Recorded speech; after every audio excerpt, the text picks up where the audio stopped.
We are live. We are live. Welcome to college football's peek around the corner with your host, Greg Pflugar. We cover everything in college football because we love everything in college football. And if you do us well, please subscribe to our channel. Smash the like button if you like our content. Share the video with your family and friends. Do not forget to ring the notification bell because look, we are either going to be having this could be an extended live show tonight, this afternoon, going into the night, or we could be doing two separate live shows. So make sure you ring that notification bell if you want to support this independent college football rebel outpost with a donation to help us keep the lights on and grow the channel. Just hit that $sign where you make a comment, and I will get to your super chat as quick as I possibly can. Welcome everybody into the studio that sits on the corner of Keith Jackson Parkway and Kurt Gowdy Avenue. Do not be afraid. Do not be afraid to become a legend with your comments and with your phone calls. So we got the latest report from Ross Dellinger. I have got the latest information from the chatter behind the curtain. Again, as we talked about yesterday in our live show, there was 3 bowls of salsa. The green verde, the mild. Then we had the hot salsa. And then we had the nuclear option, the nuke salsa. Which one was Greg Sankey and Tony Petiti going to put their big chip into? Some of you said mild. Some of you said hot. Some of you said nuke. Again, it has always been and I said it yesterday on the live show, I believe they're going to put the dip in the mild, but the reality is, when you put your chip in the mild salsa, there might come a time where you put it in the hot, and there might come a time where you put it in the nuke. So just keep that in mind. It sounds like in today's reporting from Ross Dellinger, at least from the commissioner perspective, the Southeastern Conference Commissioner Greg Sankey, he would rather dip his chip in the mild salsa, as we said yesterday. Now, there are big voices. There are big voices within the Southeastern Conference that don't want to put their chip in the green verde, in the mild salsa. They want to go the nuke option. They want to go to the nuke option. And so, this might be the last day I get this opportunity to do this. Yes. You got it right. Do not let the fear overwhelm you. Today on the live show, Wednesday, July 22nd, we are going to present to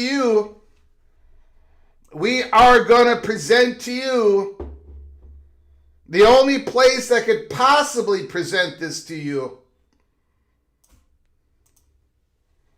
Snow Patrol with special guest, the fat guy from Minnesota. So yes, today we are going to be doing a PATC rendition, Snow Patrol, and yours truly. I know you have been anticipating another PATC rendition. I know all of you are very excited about it. We'll get to it. But let's get to something that we really gonna have to pay strong attention to.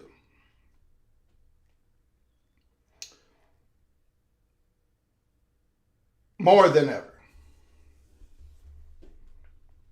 As you can see, the title, Extreme Breakaway off the table. Is Sankey had his way? Yes. Quick Strike Conference expansion still on the table?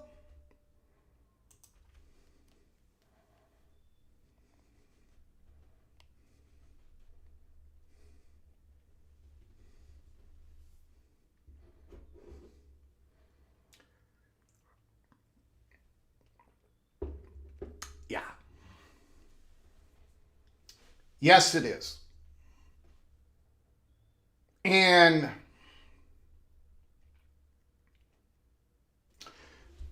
let me show you guys a post here.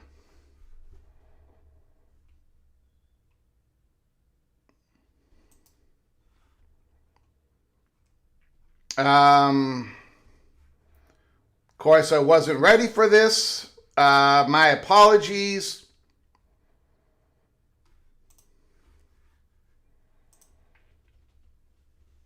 Ross Dellinger, Charlie Baker is also on Capitol Hill today. Everybody is. As college leaders meet with lawmakers and staff amid an accelerated negotiations over a revised bill that may gain SEC and Big Ten support.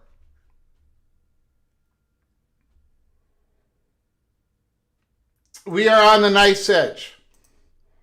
There is a possibility that this could happen, that it could gain the support of the Big Ten and the SEC. This is what we have been told here at Peek Around the Corner today. And well, we were asked, we were told about it yesterday as well.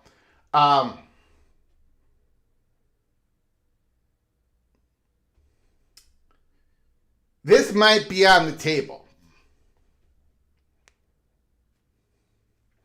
In this, all of this could accelerate the quick strike. And we are going to go back during this live show. We are going to go back to the June 24th reporting of, of Ross Dellinger. We are going to go back almost a month ago we're July 22nd, going back to June 24th. Just to remind everybody what the reporting was a month ago. This could be what is happening. It could be what is happening. The SEC and the Big Ten might be okay if they get everything else that they want on a certain cap number on conference membership. If they can get everything else that they want. Everything else. Like the compensation goes much higher. There could be a retention pool. A much wider protection for antitrust protection. A much wider.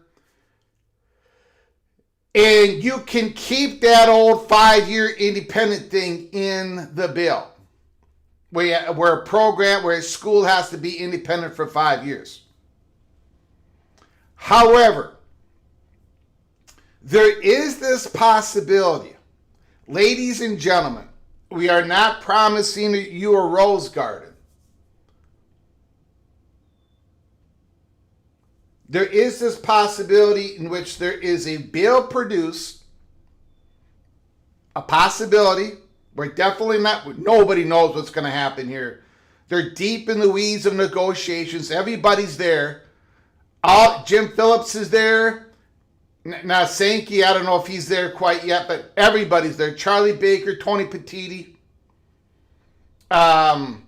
Sankey's doing it by the latest report by Zoom. They're all negotiating. They're all trying to get this done. This could all lead up to a bill. It could lead up to a bill that the Big Ten and the SEC supports. Throw a cap number in there. Big Ten gets everything else that they want.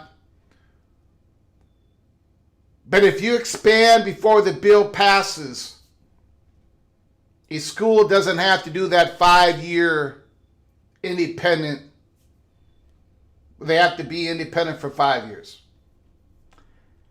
Which could all be the accelerant leading to the quick strike. I'm going to emphasize something. I have been emphasizing this, and I know 99.99% of you get this. I cannot emphasize this enough. There has been extensive talks between schools and conferences.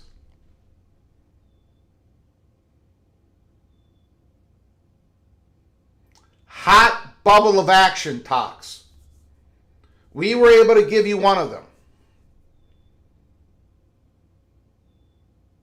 There's been others. There's no question there's been others. Ross Dellinger reported elevated talks. We're going to go back into that report.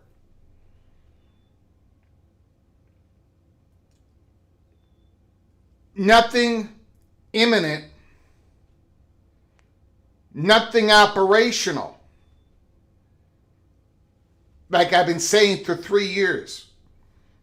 However, during this live show, or during our live show tomorrow, or during our live show later on tonight, If we get a revised bill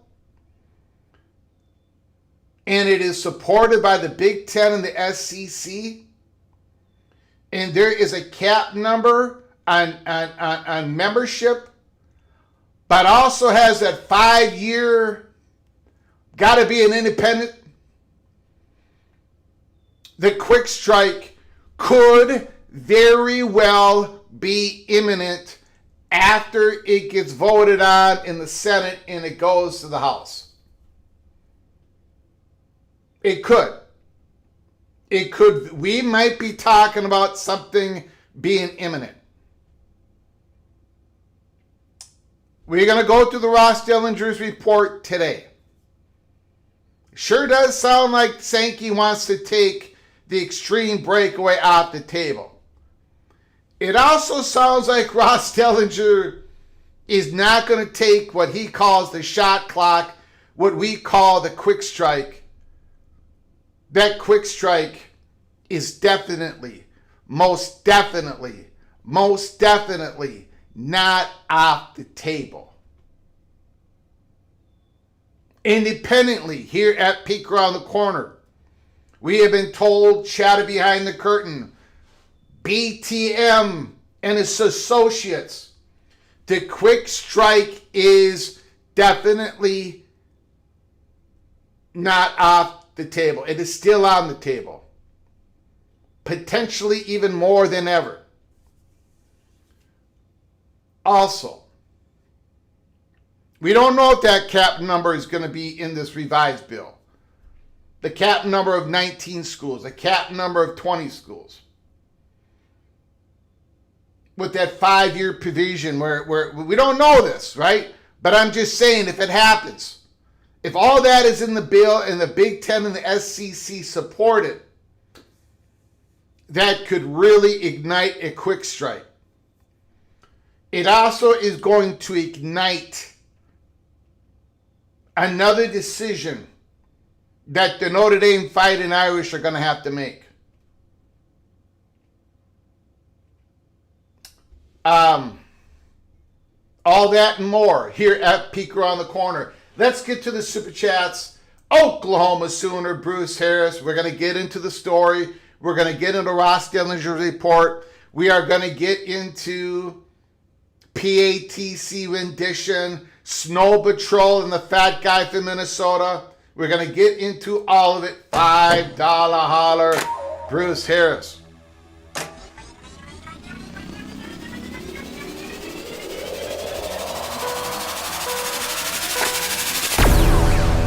Greg So Cold is supposed to be 120 degrees in Texas, but since he's 1,300 miles away, it's only going to be 110. Thanks for the cool breeze. You are welcome, Bruce Harris, but I'm not going to be able to offer you that cool breeze beginning of the college football season, because I am going to be hot. I am going to be Greg the Gold, Greg the Heater, no more Greg the Cold. Thank you for the $5 holler, Bruce Harris. Thank you, Mr. Oklahoma Sooner. Thank you for your generosity. I appreciate it so very much. Helping us keep the lights on, getting us started here today. The Evil Badger, $5 holler.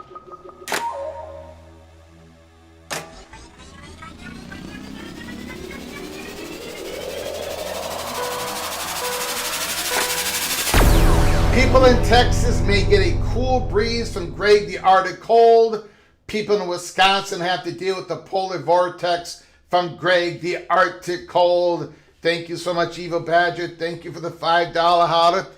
Did you and Bruce have that all figured out, how you were going to do that? Did an Oklahoma Sooner and a Badger get together and started throwing elbows at me right at the beginning of the show? Thank you, Ryan Willie. Thank you so much. Thank you for your generosity and your friendship. Thank you so very much. Helmer Hennison, $5 holla.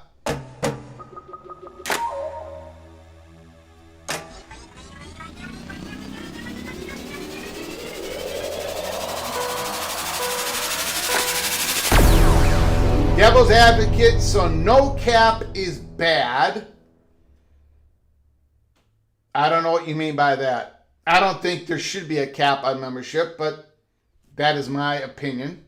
But destroying yet another conference is okay. Why not let the ACC be protected until they can get a better media deal?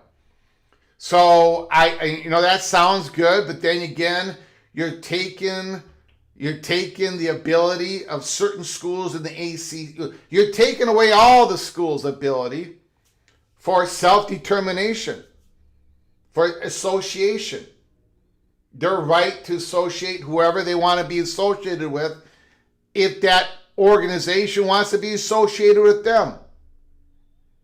So you might be believing that you're protecting something, but you're destroying something else in the meantime. That's just how I look at it. Thank you, Hammer Henderson. Thank you for the $5 holler. I know you're playing devil's advocate. But again, I think I've been consistent, right or wrong. People don't like it. People do like it. But I've been consistent. Thank you for the $5 holler.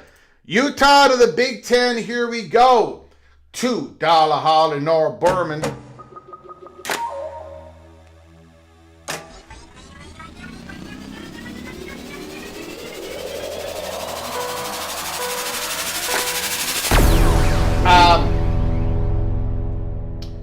Utah to the Big Ten, here we go. None of this is really good news for Utah getting into the Big Ten or for the Big 12 schools, because this wave is really only set up for the ACC schools, because the Utah, Kansas, and other Big 12 schools are hampered. They do not have that exit ramp cleared off because of the Big 12 grant of rights. Florida State and Clemson battled in the courts, got a big old settlement in that exit ramp.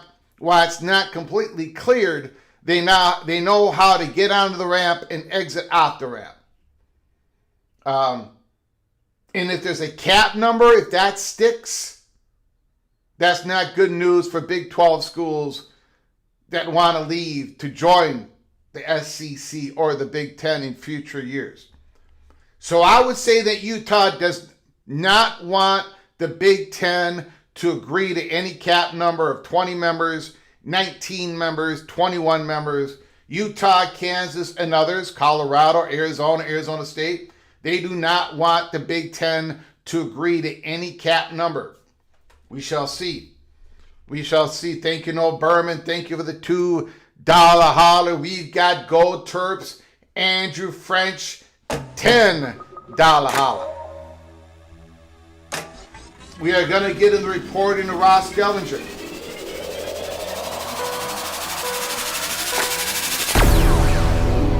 Go Terps, expecting improvement this fall, even with Loxley at the helm. Thank you for the $10 holler, Andrew French. Very much appreciated, sir. Are we going to get improvement from Maryland?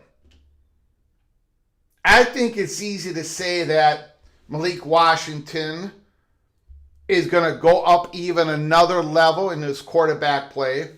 And he was really, really, really good as a true freshman last year.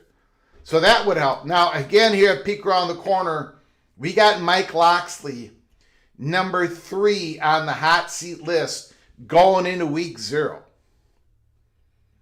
Number 3. So, here at Peek Around the Corner, we believe that Loxley is going to have a good start to save his job. Now, Maryland usually starts pretty good. Although they do have a game. Who they play, Virginia? Is it Virginia? I can't even remember. Who does Maryland play here? Virginia?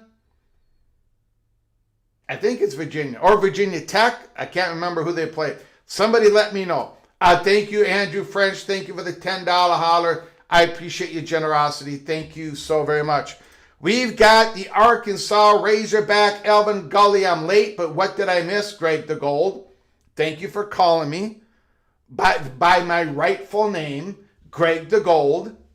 I appreciate that. You haven't missed much. But you almost missed our PATC rendition. Yes, PATC rendition. Snow Patrol and Greg the Gold has gotten together, and we are going to be doing a song here. We are going to be doing a song real quick. We've got Mama Duck, Clemson Tiger. Mama Duck, Clemson Tiger. $5 holler. I got something to say to Mama Duck.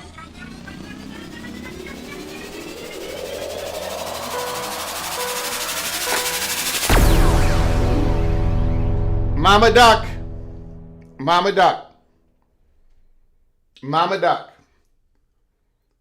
After we get through this little start of our show, I'm going to be doing a PATC rendition. Now, I know your 86-year-old father did not really enjoy my last performance. So, I'm hoping that your 86-year-old father is with you. If he is, put him in front of the TV set and listen to Snow Patrol and Greg the Gold as we sing Chasing Cars. We're going to do it here in a minute or so. So look, I might have been a little off on my last performance.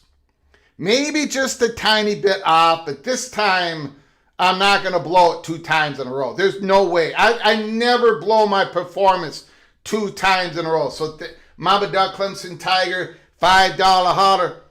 What if the conferences are allowed to expand before the bill passes, but Clemson and Florida State, etc., cannot leave until 2028? Now, this is just my opinion, okay? This is just my opinion. Mama Duck, I think just my opinion. Nobody really knows, okay? But I think if you make the official, if Clemson says, if the Southeastern Conference says, we want Clemson, let's say this bill is about to pass.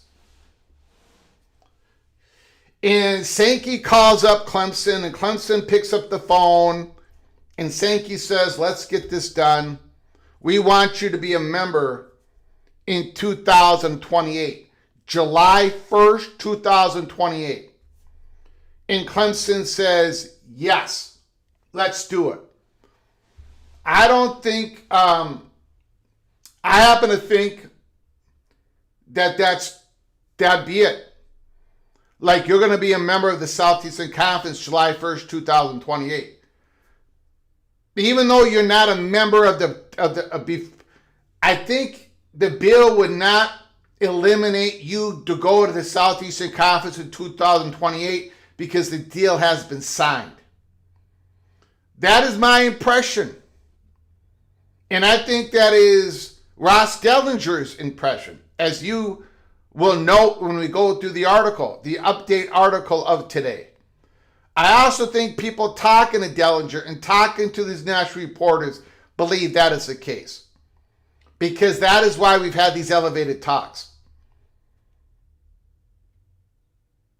If they need to, and they really don't want to, the Big Ten doesn't really want to do it at this time. But there is this option, quick strike, in which they've all prepared for this. And there might be even an added accelerant to all of this. And that is that 5-year provision. Interesting times we live in. Interesting day today. Keep your head on a swivel, everybody. Let us know if there's any breaking news on a formal revised bill that's been released. So far, we haven't seen it. We may not see it tonight.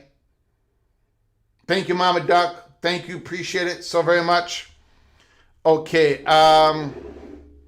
A settlement won't allow a quick strike that exceeds the agreement. Yeehaw Junction. Clemson Tiger says, Mama Duck, Clemson Tiger, really thought you were great. Thank you very much. Golden voice from a golden gopher. Arkansas Razorback has a good taste in music. Put your father in front of the TV, but put your dogs out of the house. Oh my goodness, Kalani giving me an elbow, ladies and gentlemen. Closing the windows, Charlie Atwood.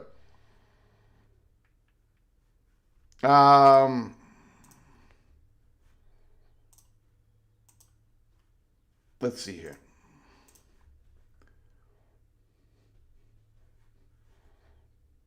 Helmer Henderson, why have a cap on NIL? I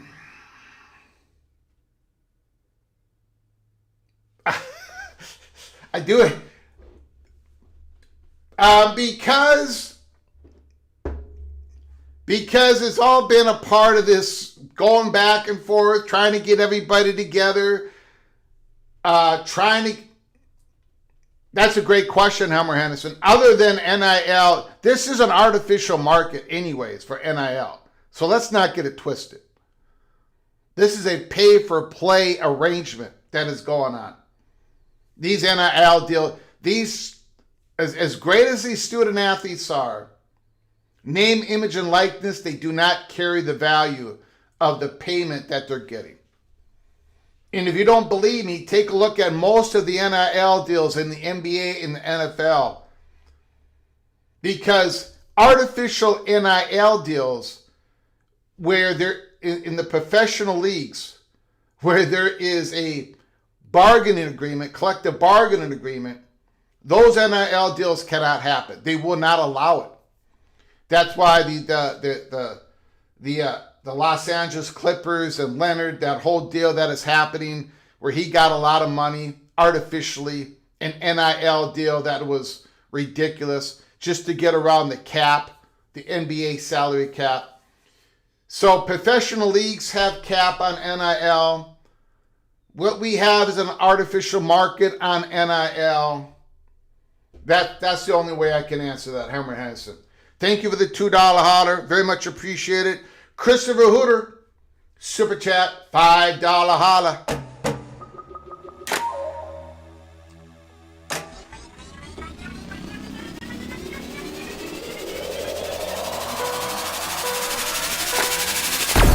Christopher Hooter, so quick strike, usual candidates must join now before bill becomes law or just announced for 2028, etc., to avoid the 5-year independent clause? We don't know.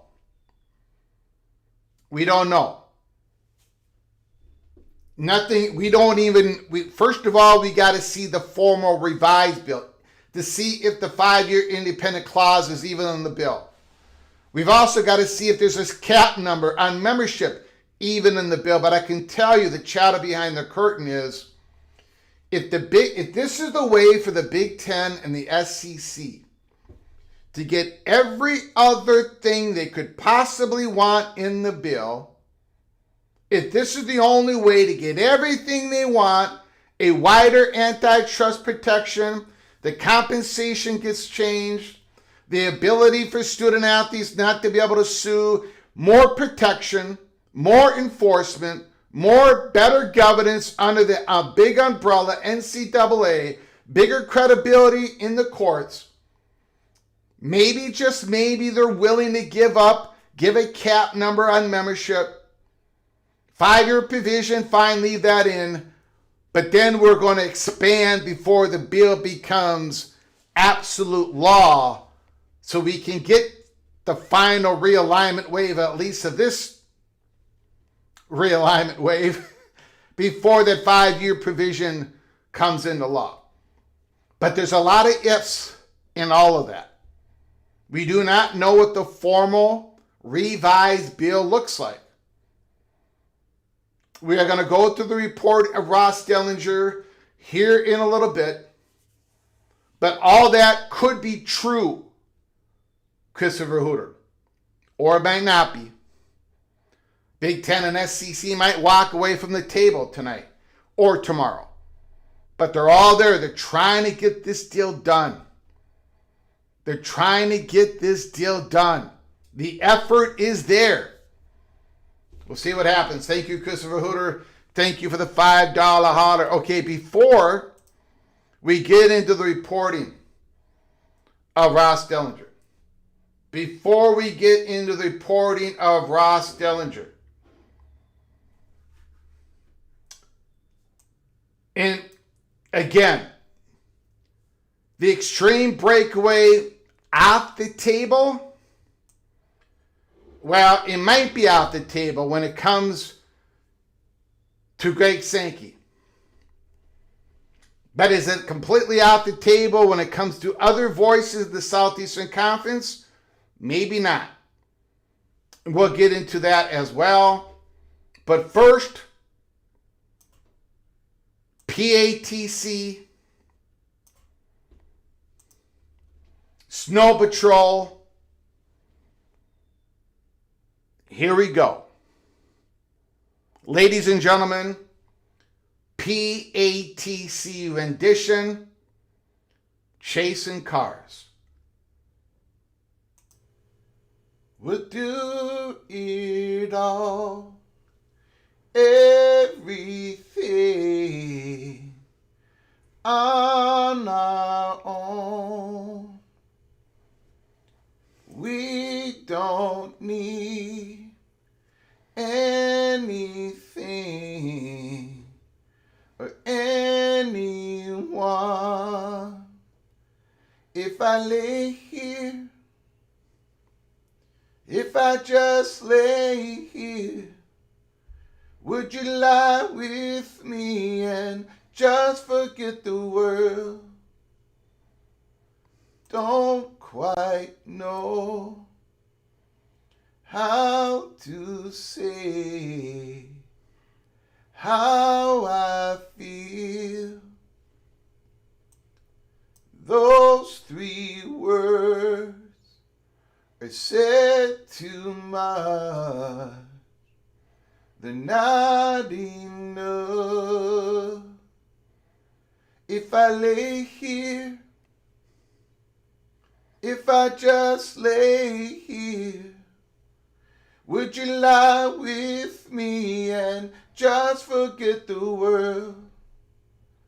Forget what we're told before we get too old. Show me a garden that's bursting into life. Let's waste time chasing cars around our heads. I need your grace to remind me to find my own. If I lay here, if I just lay here, would you lie with me and just forget the world? Forget what we're told before we get too old. Show me a garden that's bursting into life. All that I am, all that I ever was, is here in your perfect eyes. They're all I can see. I don't know where, confused about how as well. Just know these things will never change for us at all. If I lay here,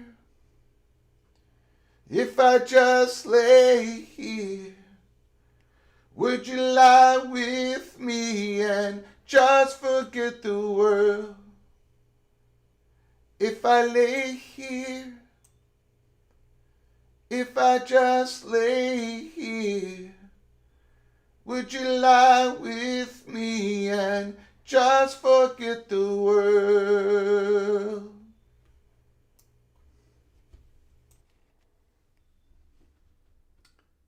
There it is, ladies and gentlemen, the Snow Patrol and yours truly, the fat guy from Minnesota. I hope you enjoyed it.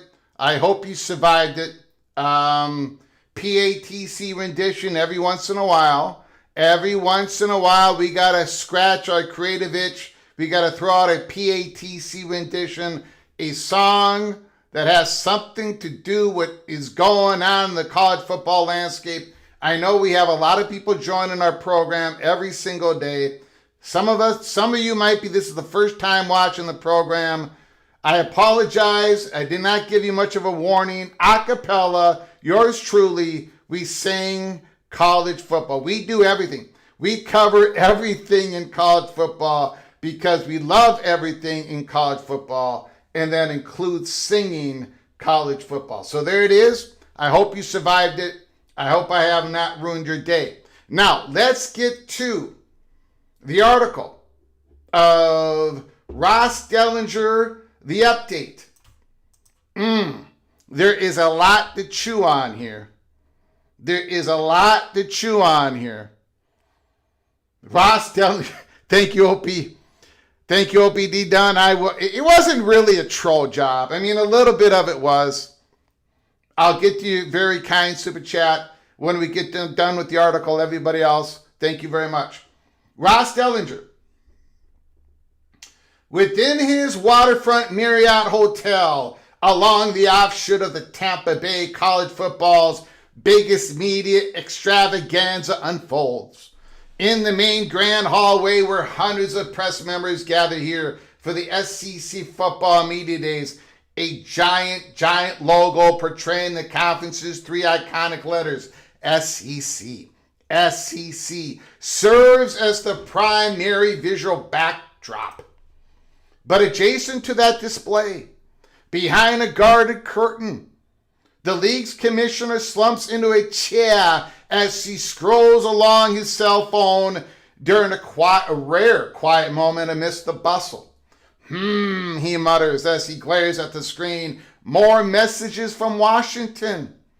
A topic at this year's event, even among the head football coaches themselves, is ongoing negotiations over a congressional bill to regulate college athletics, and perhaps even more notable, the SEC's potential plans, without revised federal legislation, to operate within its own silo? Silo, that is the phrase, that's the term that we've been using here at Peek Around the Corner, a conference-led governance model that caused a stir across the country. In fact, a sit-down with Yahoo Sports' Greg Sankey says the frustration within his league over the absence of regulation and enforcement will continue to simmer. If we're not able to deal with the issues, then the boil starts. Does that mean that the SEC intends to execute a full-fledged breakaway from the NCAA umbrella to remove itself from the college football playoff and NCAA championships, to only play itself in the regular season, hold its own postseason tournament, and then, if another league's champion wants to duel, play them a neutral site game deemed as the new national championship? The extreme breakaway? No, Sankey says. No. But it does mean that the SEC is exploring a self-governing model to create and then enforce its own rules related to eligibility, transfers, and athlete compensation. That, my friends, is the mild verde salsa that we talked about on yesterday's live show. However, he's made clear in recommendation to university presidents that it is not his preferred course of action. Not even the mild salsa is Greg Sankey's preferred course of action. What is? A congressional bill. While coaches parade across Media Day here, lawmakers and staff members in Washington, D.C. are continuing intense negotiations over revisions to Protect College Sports Act in an effort to gain the support of the SEC in the Big Ten. In fact, Big Ten Commissioner Tony Petitti is on the Hill, has been active in-person participant in negotiations with the bill co-authors Senator Cruz, Maria Cantwell, and Eric Schmidt. ACC Commissioner Jim Phillips was scheduled to be on the Hill Wednesday too. Big 12 Commissioner Brett Yormark and Sankey from the Enclave at Media Days have participated by phone. Everybody is in on the deal without a bill. Without a bill, the SEC's conference-led governance model takes on more interest, said Sankey. But that doesn't mean something is poised to happen. If the headline remains that we're breaking away, that's uninformed, he told Yahoo Sports. We're not looking at the nuke salsa. We're not looking at the hot salsa. Right now, it's the green verde mild salsa. Those with knowledge of negotiations over the Senate bill has expressed renewed confidence. Wow. Ross Dellinger puts it in the article today, this afternoon. Those with knowledge of negotiations, Petitti, Sankey, Yormark, Phillips, Charlie Baker, over the Senate bill have expressed renewed confidence in reaching an agreement with the two conferences, the Big Ten and the SEC, over supporting the legislation. A key to the bill moving through the Senate, then the House, and being signed by the President. The latest discussions, the latest ones, have centered mostly on changes to the revenue share cap. Lawmakers are discussing the creation of a separate retention pool of money, $25 million, in addition to the $21.3 million cap that schools can use for the sole purpose of retaining athletes currently on their roster. So the $21.3 million rev share cap, those go to the ones that you're trying to get onto the team. The $25 million are those that you're trying to retain. That's the rev share cap number. That does not include NIL. Cap adjustments are necessary, Sankey told Yahoo Sports. But he preferred to see the finalized text before commenting on the retention pool. A litany of other issues languish as lawmakers and staff members work to reach a compromise on revisions both between themselves, the Republican Cruz and Democrat Cantwell, with leaders of the SEC and the Big Ten. It's all there. It's all happening right now. Again, during this live show, keep your head on a swivel. Let me know if there's any reports coming out of Washington, D.C.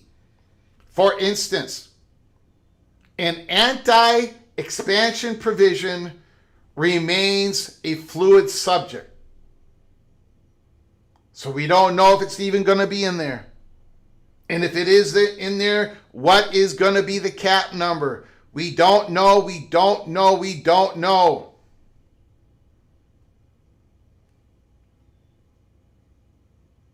For instance, an anti-expansion provision remains a fluid subject that, as of the latest discussions, would cap conference membership at 19 schools and require programs moving from one power conference to another to operate as an independent for 5 years.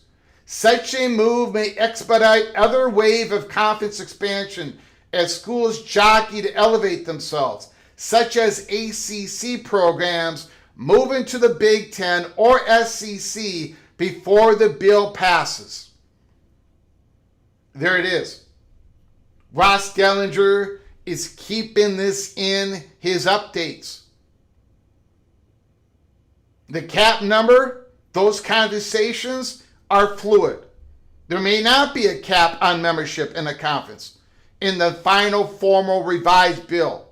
There may not be a cap number. If there is a cap number, it might be 19, it might be 20. We do not know. We'll get back to that. We're going to circle back to that after we're done with the article. Lawmakers are expected to add to legislation a provision that prohibits third-party entities, such as private equity firms, from creating a super league by poaching the top 20, 30 brands in the country in a move to generate millions more in revenue. It was a request from the Big Ten and the SEC. Now, this was very interesting what Greg Sankey had to say about this. Asked why he's so concerned about such entities forming a super league, Sankey told Yahoo Sports, because that's what their proposals contemplate. You can define it however you want to, but my view is whether it's 20 teams, 30 teams, 70, 130, you are really creating a super league. There's no assurance that once that project is down the road and it can't generate the income it promised for 130 schools, that they don't scale back to something very different. Very interesting from Greg Sankey. Sankey often refers to the SEC as his own super league, and many within his conference believe that the SEC should not only govern itself, but only compete against itself, a model spearheaded publicly by Georgia President Jerry Moorhead.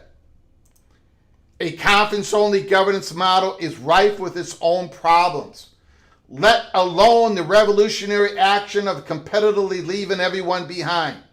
Sankey holds a background in college compliance and said a league enforcing its own rules would be very difficult. It's why many conferences, including the SEC, abandoned such a structure years ago and instead granted the NCAA control over regulation and enforcement.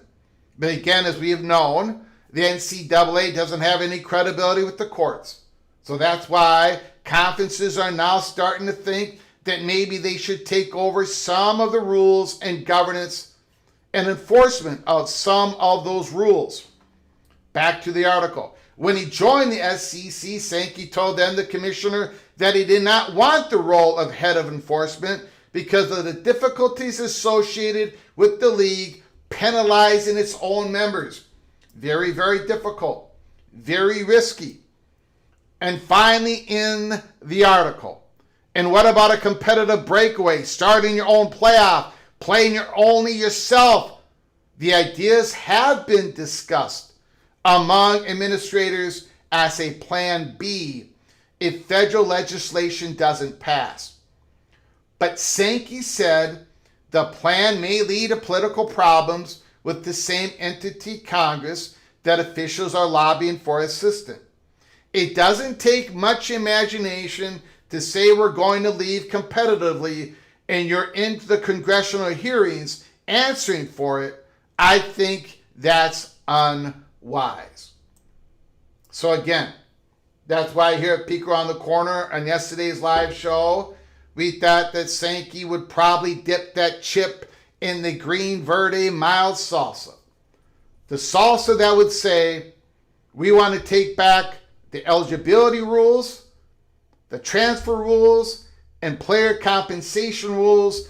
If this does not pass, if there is not federal legislation, we're going to take at least those three things into our conference. We're going to make our own rules, and if the courts come after us, we've got a better chance at winning in the courts, just like the Ivy League did, just like the Alston case, and just like what happened with Brendan Sorsby and the Big 12 and Texas Tech. The NCAA literally could not enforce its own rules on suspending players that have gambled on the sport. But the Big 12 rose up and sued in federal court, and the Big 12 won immediately because it's a conference. It has its bylaws. The schools signed on the dotted line to join the conference. They don't have to be a member of the Big 12. The schools they don't have to be a member of the Big 12. The student athletes don't have to be players on teams in the Big 12. The courts give the conferences credibility. The courts do not give NCAA any credibility. And that's why Sankey has got his chip dipping in the mild salsa, which could someday go to the hot salsa, which someday could go to the nuke salsa. So that is the article. Let me go to the comments, but I do want to circle back. I do want to make it very important. I want to circle back. No breakaway without antitrust exemption. No antitrust exemption without House Congressional Black Caucus. CFP Mafia, thank you, Nathan Brown, for coming on in. I appreciate it, sir.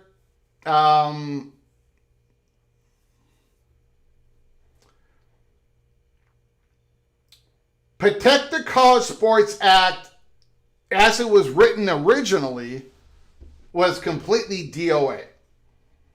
Can they get something done in the late hours of Wednesday, July 22nd, or in the early morning hours of Thursday, July 23rd, where they can get enough Big Ten? If the Big Ten and the SEC can support the bill, it's going to pass the Senate, and then it's going to be a dogfight in the House. We got it. We don't know. We got to see what that revised bill is all about. But there has to be antitrust exemption. There has to be if we all want to stay together, this umbrella, if you want to call it the NCAA, if you want to call it Nathan Brown, if you want to call it Greg Pflugar, whatever you want to call this body, it has to be able to have rules and enforce the rules. And if it can't, then what are we doing? Then, of course, conferences are going to go in their silos. And they're going to begin with the mild salsa, the most conservative silo. Because what other choice is that? We can't keep going like this. The NCAA could not even enforce student athletes not gambling on the sport that they played. But the Big 12 could.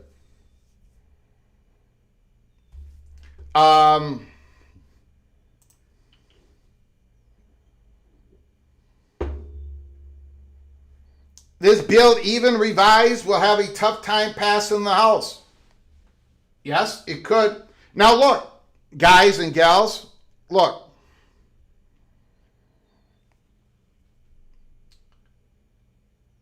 You're not going to, no matter what, this is going to be a struggle in the House. But if this doesn't pass, if this doesn't pass the Senate or the House, that's not a solution. I mean, that is basically igniting more silo.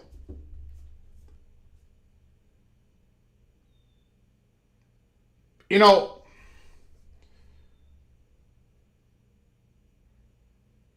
this has to be governed in some sort of way. If we cannot govern it from a national perspective, the conferences are going to go silo. And they're going to start conservatively. Greg Sankey said, and again in this article, he believes that the SEC governing themselves would be mighty difficult. And I agree with him 100%. I don't know if it would even work. I think the SEC could be devalued over the next 5 to 10 years. But what are the options? If we can't have a national body that has any credibility in the courts, the conferences are going to take more and more back. That is the evolution of where we're sitting at. So all attempts are being made to get this passed. And look, if this was ever going to pass, it was barely going to pass. It was always going to be a battle. it wasn't going to clear the hurdle by a lot, no matter what. Sankey just said it. He's not going to piss off Congress while this bill is being negotiated. Yeah, here's my thing on the quick strike. Here is my thing on the quick strike. You know what? Let's get back. Hold on a second. Let me go to super chat here. I want to go back in the time. I want to go 1 month ago, and then we're going to come back to today, July 22nd. All right? That is what we're going to do. Amazing Blue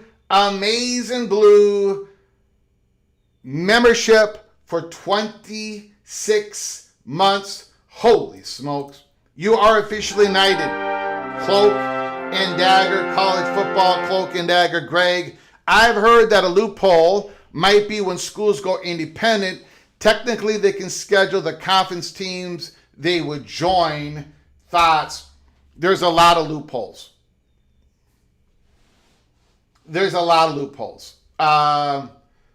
In the College Football Inquirer podcast, they went through a couple of them. Others, that's why that 5-year provision might not even be in the formal revised bill. I'm just saying, if it is still in there with a cap number, it could very well ignite the quick strike.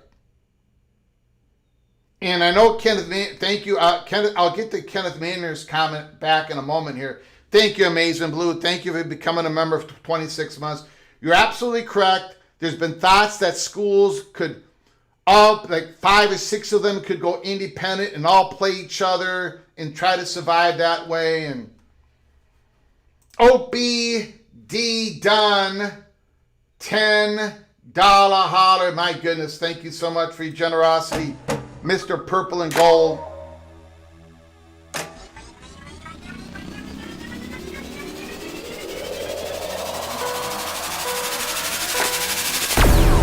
Damn, I'm an SEC fan, but that was one great troll. Nice job, Greg. Thank you, OPD Dunn. Thank you very much. I guess it was a troll job. I wasn't even really thinking. I was just trying to have some humor with it. Again, if you missed it, go back about 15 minutes on our live show, and we did a PATC rendition of Snow Patrol and yours truly. We did Chasing Cars, so go back and give it a watch. OPD Don, thank you so much for your generosity. I'm glad you enjoyed it. I have not read the comments. I have skipped the criticism of my singing today. We'll just try to get better the next time out. You got to dust yourself off. You got to get up there. You got to perform. You got to get in front of the mic. You got to sing the best you possibly can. Failing is growth. Every time you fail, you grow. And I've been growing for 58 years. So, anyways, thank you, OPD Dunn. Appreciate it. Okay, let's go back in the time here. Let's go back in the time. First of all, Kenneth Maynard, this is how I feel about the possibility of the quick strike. Again, we do not know what is going to be in this revised bill. We don't know if there's going to be a conference cap number. We don't know if there's going to be a 5-year provision to being independent. It sounds like it's still in there. I guess my point is this. If that is in there,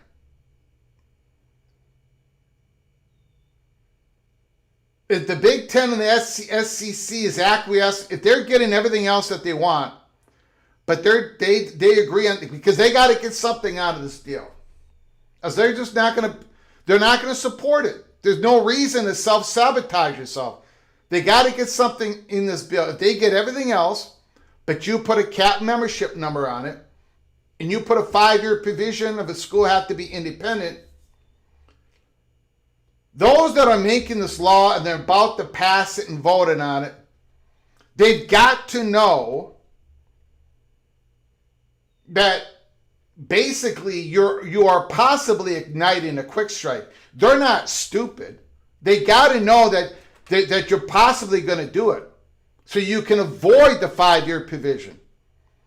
So basically what Cantwell and Cruz are saying, whatever you're going to do, whatever you want to do it now, get it over with. Because let's say the bill passes or it's about to pass. It passed the Senate.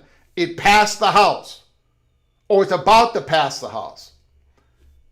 And the provision's in there. And the 19 or 20 team cap is in there. Then that could ignite the quick strike. And if they did the quick strike, would it truly still not pass the House then? Because everything else is in there. Everything else is in there.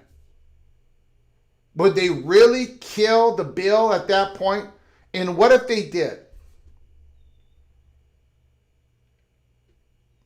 I don't know if they would kill the bill at that point.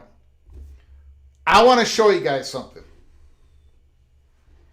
Let's go back in the time because, again, I think for a lot of people, they might have forgotten this.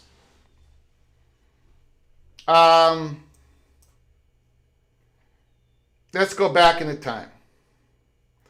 It's not going to be a quick strike while Congress is working on the bill. Thank you for the $10 holler, Kenneth Maynard. Appreciate it. It's not about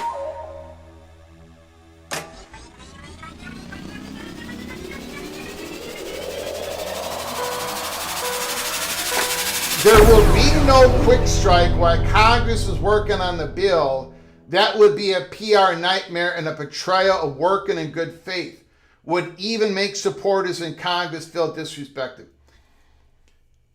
Yes, in some degree, I agree. But it would be after this final version of the bill is completed.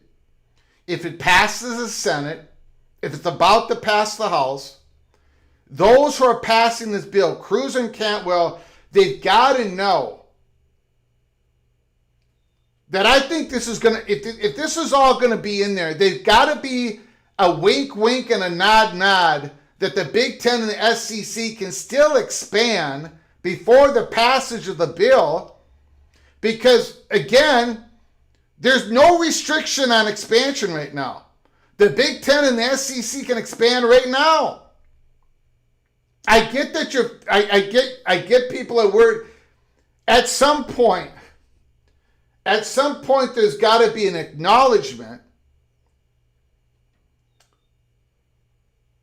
In fact, there are schools that completely wanted to rip out the Section 205 of the bill. Washington State. There are G6 programs that don't want that in the bill. They don't want anything in the bill with that. Because they want more movement. Because they want empty chairs to be created in the Big 12 and ACC. So this no expansion is not all that popular either. So again, it's like a give and a take, in my opinion, a give and a take. Like, okay, you got a cap number? You're really going to restrict our ability to expand? You're going to put a veto on our membership number? Okay, all right. But we're going to expand before this bill gets passed. There's got to be, I'm just saying, the potential of a quick strike has got to be there. It is there. Because that's what Ross Dillinger has reported today. Let's go back. Thank you for the $10 holler, Kenneth Maynard. I appreciate it. Let me go back. Let's go back.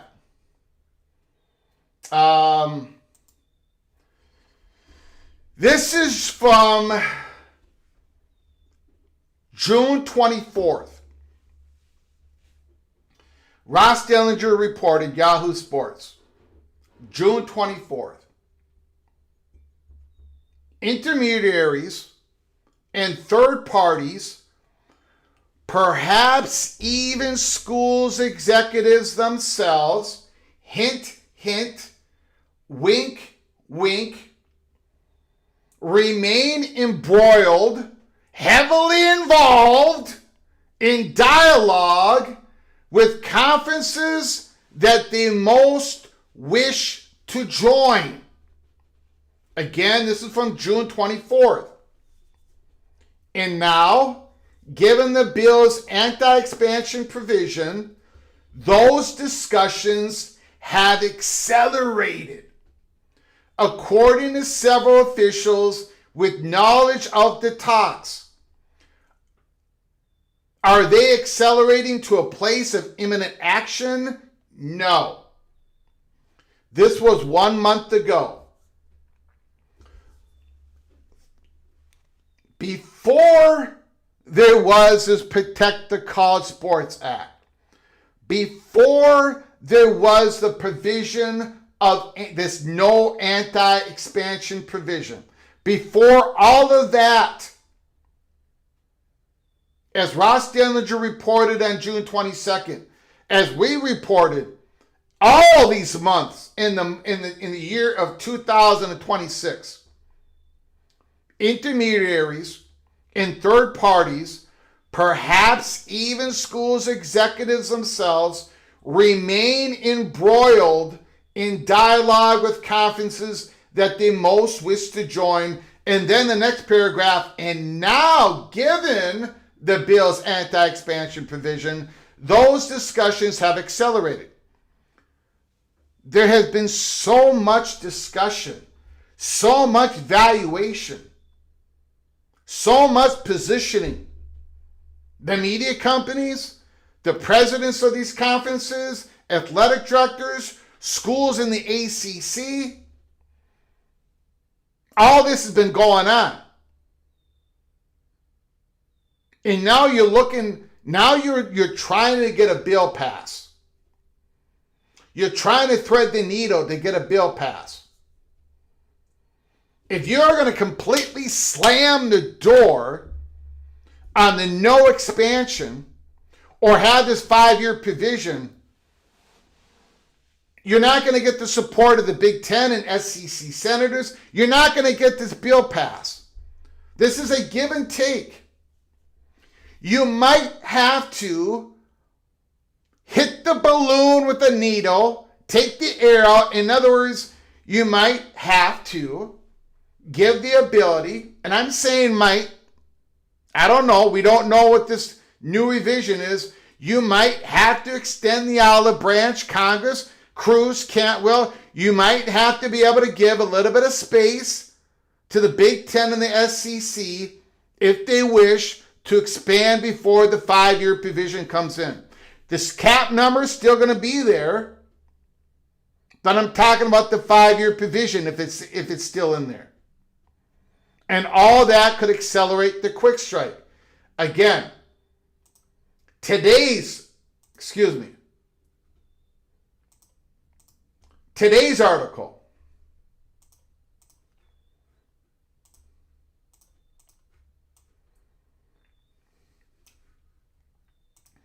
This is July 22. This is today's article. For instance, an anti-expansion provision remains a fluid subject that, as of the latest discussions, would cap conference membership at 19 schools and require programs moving from one power conference to another to operate as an independent for 5 years. Such a move may expedite another wave of conference expansion as schools jockey position themselves to elevate themselves, such as ACC programs moving to the Big Ten or SEC before the bill passes. This is in today's article. So again, I'm just going to make the assumption. You can let me know if it's too dangerous to make this assumption, but I'm assuming that Ross Dellinger put this in the article today because that's an option out there. It's a give and take. If you want to put a cap, if you want to put the 5-year provision, well, we got to be able to do the quick strike. Get it done, then pass this thing, and let's take it from there. It's at least a possibility. So again, I wanted to take you back a month ago, then take you back today. But let's not get it twisted.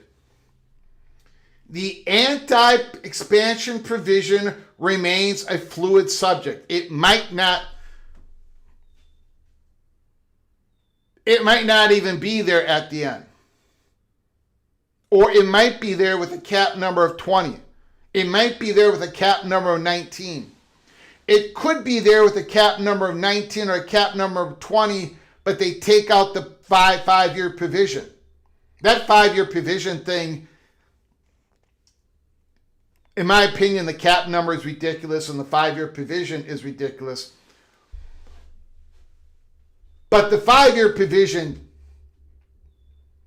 that only says, please do the quick, like you're saying to them, you're giving them no choice but to do the quick strike.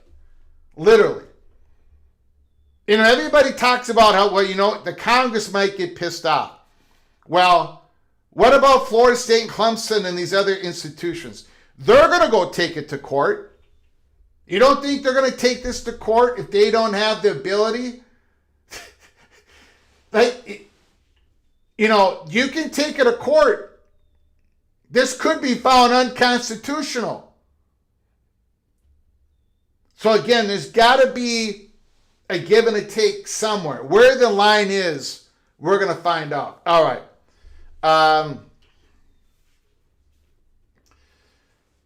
Let's get back to the comments. Let's go to your phone calls and all that good stuff.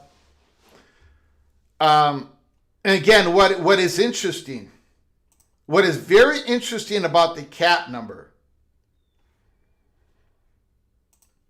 Jose, thank you so much, Jose, a member for 32 months. Can you imagine being a member of this program for 32 months? 32 months. And College Football Mafia, a member for 31 months. You guys love to be tortured being a member for that long. Jose, College Football Mafia, you are officially knighted Cloak and Dagger. Cloak and Dagger, thank you guys for your support. Jose, Comrade Cody has to have pulling the meteorites. That's his war chant. And is that a deal breaker for the SEC, even if they get everything else? Hold on, everybody. Call from Mohr Simmons. Mohr Simmons, can you hold on for just a moment, please? Yes. I appreciate it. Jose has to have the pooling of the meteorites. That's his war chest. I think, again, it's just my opinion. I think the pooling of the meteorites, I think he lost that one. I don't think he can win that one. It's possible that he can get a cap number on membership in the Big Ten and the SEC. They may have the leverage to get that done. Maybe. But I think the mandatory, the meteorites, I think that's a lost deal. Just my opinion. Nathan Brown, College Football Mafia in 2027. Congress needs to break the PCSA into 5 or 6 smaller bills. Build them all from scratch. Remember the old Pac-12 distrust reported leaks. Again, I think that is too late. Let me put it this way. I think the SEC at least dips their chip in the mild salsa. I think they start saying, we are going to do our own eligibility ruling. We are going to do our own compensation. As long as it does not infringe negatively on the student athletes when it comes to the House settlement. And raising the cap is not going to infringe negatively on the student athletes in the House settlement. and we are going to do our transfer portal rules. Come and get us courts.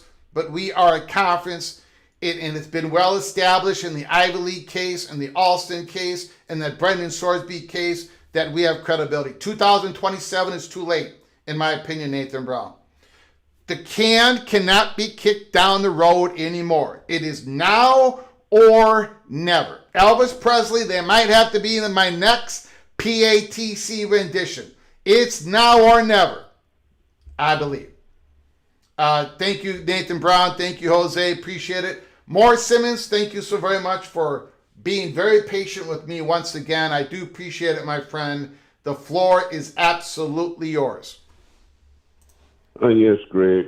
I'm listening here, and I can't help but to think that this process, this whole journey is coming to where we at right now. Now, the SEC, Big Ten, I mean, I could say the SEC. SEC been talking about silo. Okay. The SEC, I see where they can survive the silo. I do see that. They got the brands, and they got the markets. They're in the Southeast. They'll do good. Okay. The question I have is this. Of course, the teams in the ACC, Florida State, of course, Clemson, Miami, North Carolina. Well, North Carolina got problems with their state. That's it. They handcuffed. Now, the top three schools, I go back to Florida State, Clemson, Miami. These schools want to move. They want to move away from the ACC. They do not want to stay there. And it seems like we're being punished, and we big brands, but we're being punished for wanting to leave. And yes, we will take this to court. This will go to court for sure. Yeah. Because there's no way we're going to sit and wait. We've been waiting now for the longest. Right now, I've been calling your show saying, "Hey, Big Ten, hey, make a move. Hey, SEC, make a move."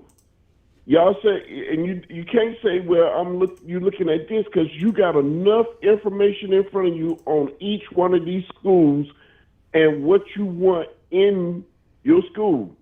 Now, it went from the Notre Dame, we waiting for Notre Dame for the Big Ten, and you're looking like a stalker on that one. we look and 80 years of stalking, by the way. Go ahead. Yes, you're chasing a girl that don't want to be chased. So that's one. Number two, you're also looking at North Carolina, and you got people say, "Well, we want North Carolina and SEC." Okay, but keep this in mind. Yeah, you bring in North Carolina into the SEC, but they ain't the one that's going to grease the wheel to bring the money in to the SEC. You got to bring somebody that's going to grease the wheel for them. That's going to be more palatable for everybody else.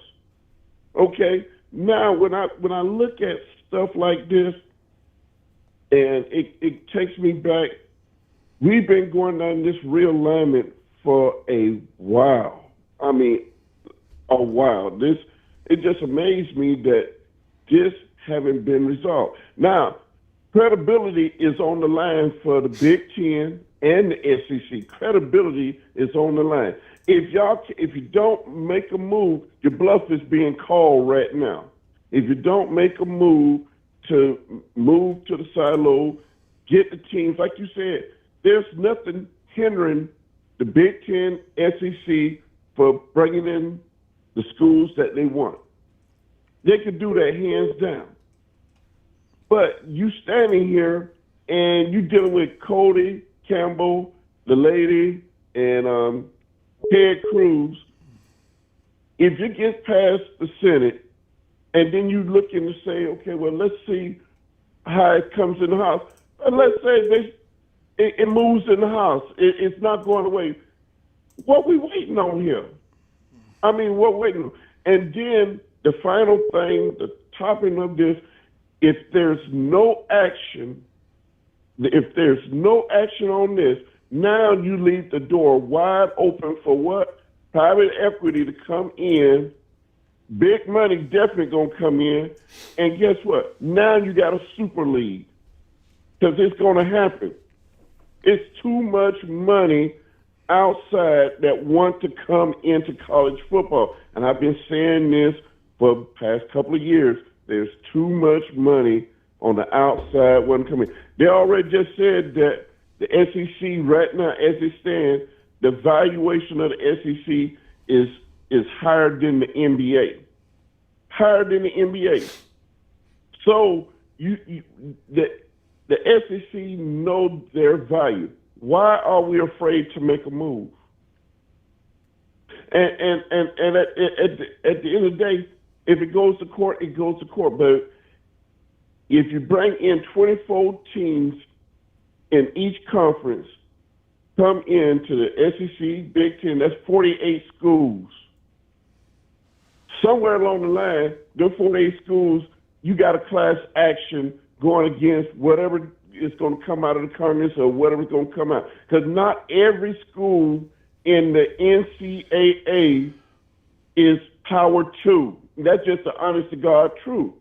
Not every school. Because over the years, why haven't these schools built their brand over the years? Like I said on your show before, FSU played when they got established. Bobby Bowden went out, and to get FSU established, we would play anybody, anywhere, anytime. You didn't have to come to Florida. We would come to your stadium. You got to play big boys to build your brand. No more cupcakes. The cupcakes. Look, we're in a new era in college football. If people still want to hold on to the old era, this is not it. We're in a new era of college football. It's going to be about big brands, big money. Everybody wants to see big brands playing each other. They want to see competitive football. We don't want to see no more blowouts. You know, we don't want to see Akron playing Ohio State. And that right there, man, come on, Big Ten, you got to do better. You got to play. You got to play big brands during your regular season. You can't be afraid to play quality opponents. Now, the SEC is taking hits because why? Their conference, they're playing big brands in their conference. And yes, like you said, they may have 3 lost teams. They may have 4 lost teams. But look at that schedule. Look how brutal that schedule is from top to bottom. You cannot keep that against the SEC. And my main thing is this. I know I'm going on a little rant, but I'm going to say this, and I'm going to wrap it up like this. We would take it to court if we're going to be out there, or like I said, I welcome the private equity, big money to come on in, because right now this is being dragged out far too long, and no more of this. Well, we're going to go silo, and we're going to do this, and then you ain't going to do nothing, but just keep sitting here and waiting. And then you probably ain't asking the other schools nothing that want to come in for as Florida State, the Miami, the Clemsons. Come on, you got to make a move here. You get paid all this money to be commissioners of these conferences. Whip these presidents in line. Let's make a move, because if you don't make a move, no action, you ain't going to have a conference, because private equity is going to come in. That's all I got to say. All right, man. I appreciate it, Morris Simmons. Thank you, sir. Yeah. Great call. Great call, Morris Simmons. Speaking for a lot of people.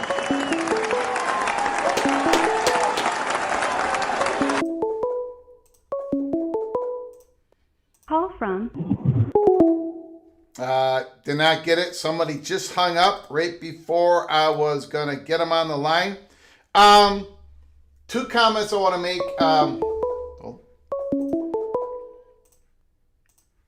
Call from. Fred? Fred, can you hold on for just 1 minute, please? Yes, I can. I appreciate it. Just want to make a couple of comments on Morris Simmons' call. One of the reasons, well, we've talked about this before, this is not a good time for the Big Ten and the SEC to make a move on expansion. Even though they've had all these talks, like we have reported accurately,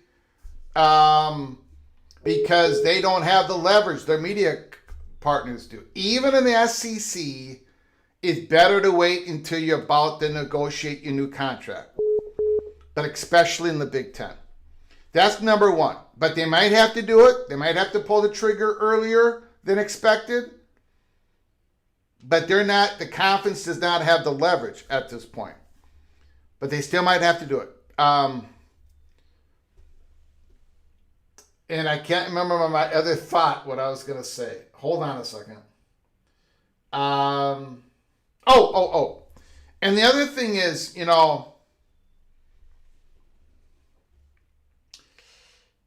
the Big Ten and the SEC and the Big 12 and the ACC, the way things are today sucks. It's absolutely terrible.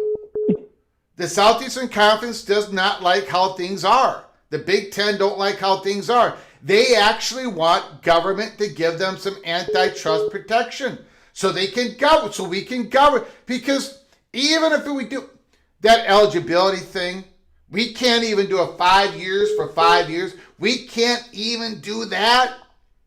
If we can't do that, we can't do anything. We can't do anything. Like literally that's why we can't kick this 2027. We can't govern ourselves. The time is over. It's either now or the conferences are going to take over more of the control. And that might be difficult. That might not work. But they're not going to sit around for another year with a new Congress. They're not going to do that. This is it. This is it. So there is great motivation for the Southeastern Conference and the Big Ten to work with the Cruz and the Cantwell and the Schmidt and the House leaders and all that. There's great motivation for the Big 12 and the ACC to do that. There's great motivation for everybody to do that. Everybody has their, we can't do that, we can't do that. They're trying to find that, they're trying to thread the needle. I am very surprised, ladies and gentlemen. I'll take the big L. I'll take the big L right now. I am shocked. I am shocked that the Big Ten is even having talks about a cap number at all when it comes to the membership. I'm surprised it's at 19. I'm surprised at 20. I'm surprised there's even a number that is being out there negotiated on for more than a week, according to the Dellinger reporting. I'll take the big L on that one. While I'm taking the L on that one, it's another great indicator that the Big Ten and the SEC want to get something done. They need that antitrust protection. They need it. All of us need it. And they're willing to go to a certain point. Now, they're not going to share their media money. They're not going to bundle their media rights with everybody else. I mean, there's a certain give and take here. I just wanted to put that across as well. Thank you so much, Fred. Thank you for your patience. The floor is yours. Thank you, Greg. I guess that's where I want to begin when talking about the Big Ten. If there is a cap of 20, does that practically mean for now the Big Ten cannot expand because they need to leave a spot open for Notre Dame? Because if they fill 2 spots with something else, then they can't get Notre Dame later, correct?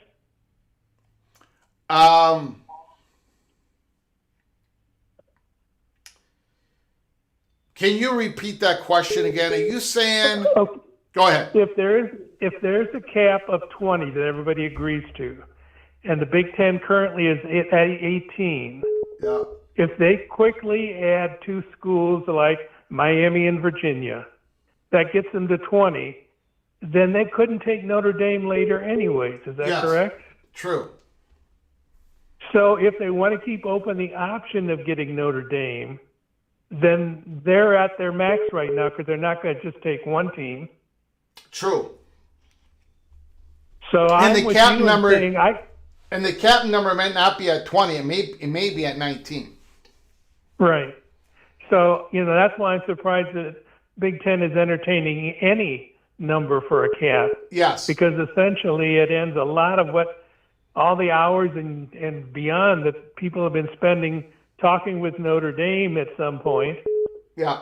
and talking to Miami. They've been talking to them for a while, and it's essentially saying where we're at, and that's where we're going to stay. Yeah. Yeah. And now again, all that is fluid, right? We don't even know if the cap number is going to be in the final bill, right? Correct. Correct. But maybe, and I'm just throwing this out there, complete speculation. Maybe the Big Ten believes, because the Big Ten is always talking to Notre Dame, always. So maybe the Big Ten is like cap number 19 or cap number 20. Notre Dame, it's time to jump in. If you don't jump in now, you're never going to be able to jump in. And that they might believe that that might be the last leverage point to get Notre Dame to jump in, because when the chairs are filled in the Big Ten, Notre Dame does not have the option to join the Big Ten, just in case a new TV deal, NBC in 2029, just in case a standalone product cannot keep up with the bundled product of the SEC and the Big Ten.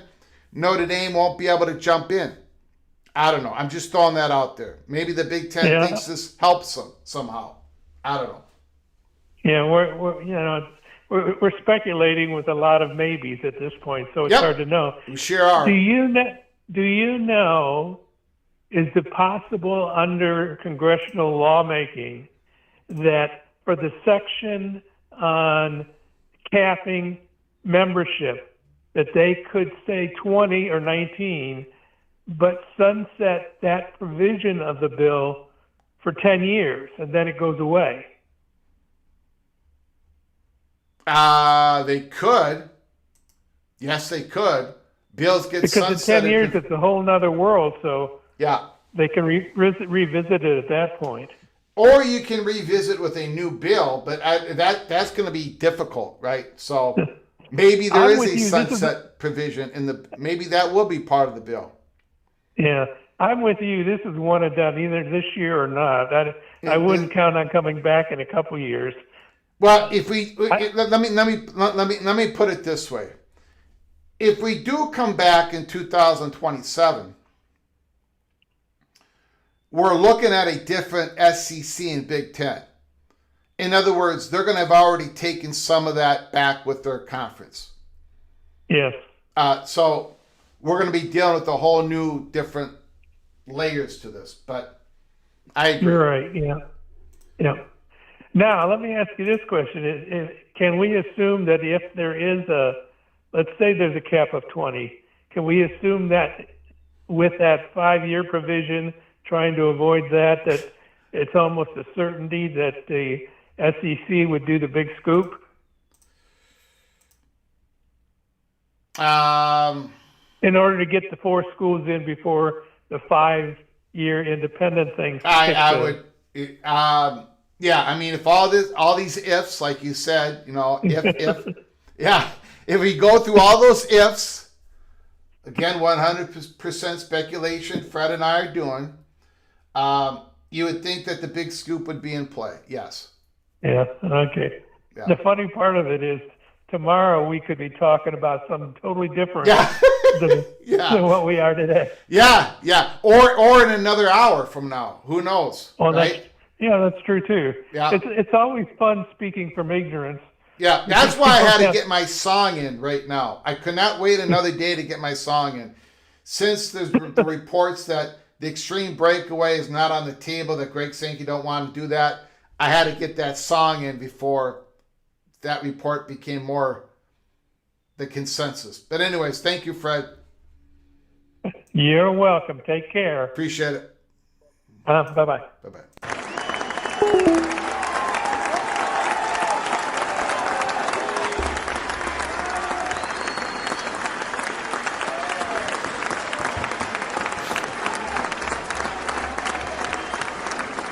Mama Duck, Clemson Tiger. Call from Mike from We Live for Saturday. Mike, we live for Saturdays. Can you hold on for just one moment, please? Absolutely. We got a Golden Gopher on the line, Mama Duck. What's even more ironic is Notre Dame can move any time if this bill passes. In Florida State and Clemson will be stuck in the ACC with teams we voted against. No respect to those teams. Absolutely correct, Mama Duck, Clemson Tiger. Mike, Golden Gophers. Drake Lindsay has lost 20 pounds. Unfortunately, the 20 pounds went to yours truly, but we don't need to talk about that today. Drake Lindsay, 20 pounds, more leaner, quicker. He's going to have an incredible season. What say you, Mike? I mean, I was at the spring game, Greg, and I saw Drake Lindsay up close, and he was significantly quicker in the pocket and able to escape in a way he wasn't able to. You know, last year he was kind of an unhook the plow guy, like, hey, let's see the real speed. And I think we're seeing what he has now. Now, you're never gonna mistake him for Lamar Jackson or anything. No, but I do think the increased quickness and agility is going to help him extend more plays and become that top-rated, collegiate QB that we think he can be, and that the draft nicks think he can be. Yeah. So, what's your thoughts today, sir?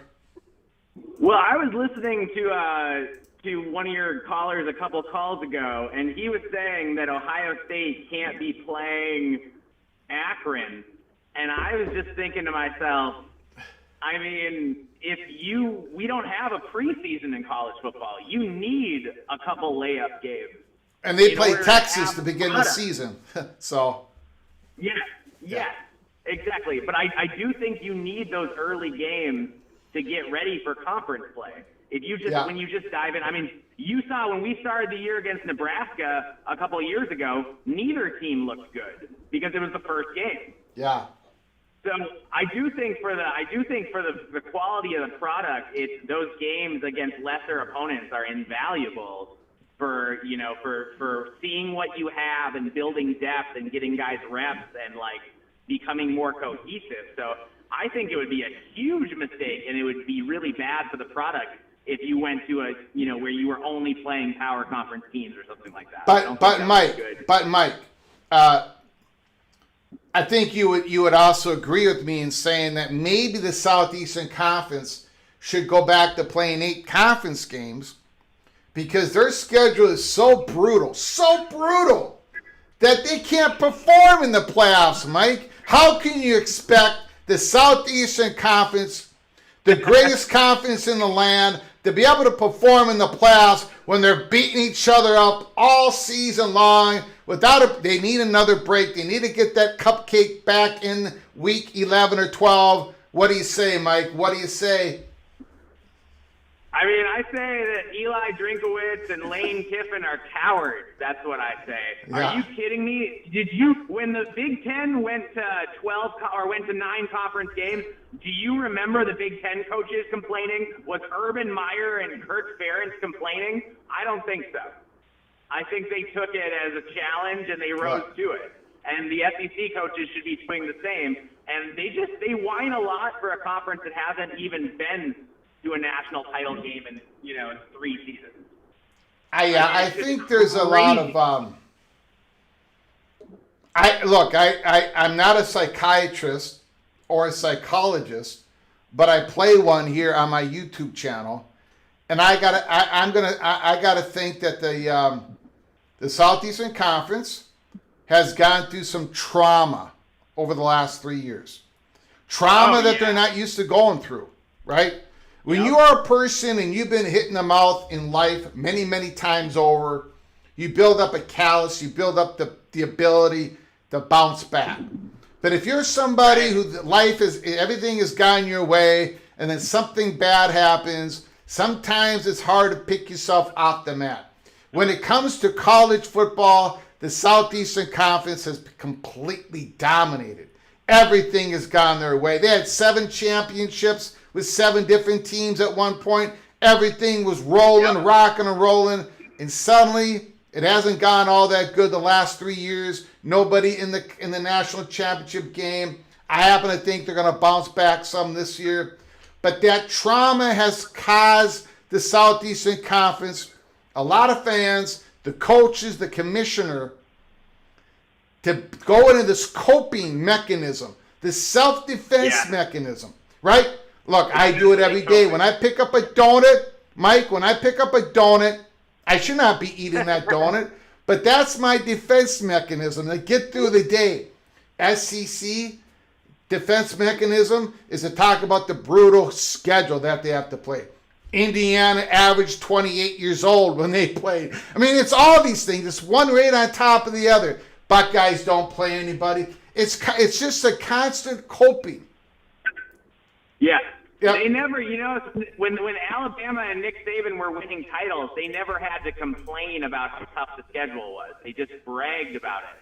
They didn't complain about it, And so now that everybody can pay, and it turns out that the Big Ten schools have more alumni and more fans in states that have higher average GDPs, and suddenly everybody can pay for players, and they don't like it. They don't like it. They're used to being in a situation where they could feel superior. Like, think about it. We've got 3 SEC Big Ten games this fall in Ohio State, Texas, Oklahoma, Michigan, and Minnesota, Mississippi State. And the SEC better hope they win 2 out of those games. I think they are going to win. I think they're going to win 2 out of those 3, and I think the only one that the Big Ten wins is the Gopher one. I think the Buckeyes lose, but then beat the Buckeyes. I think the Buckeyes beat the Longhorns in the national championship game. Oh, interesting. And I think Michigan loses to Oklahoma. Yeah, I don't like Michigan against Oklahoma. I don't trust Bryce Underwood, and I also just think that those Oklahoma receivers are low-key really good and going to be tough for a Michigan team in flux. Yeah. I mean, I'll be honest, Greg, as a Gopher fan, I'm looking at Michigan and thinking, we can get Michigan this year on the right day. On the right day. Yeah, yeah. I think so. I think we can get them. This. Now that depends on how our defensive tackles are looking in the middle of the line, because Michigan is going to run right at us. So. Oh yeah, absolutely. Yeah. No, I agree with that. But maybe the SEC wins 2 of those games. But God forbid, if Ohio State goes down and wins in Austin, then the SEC can shut up. They can shut up then. Yeah. For a while, as far as I'm concerned. Yeah.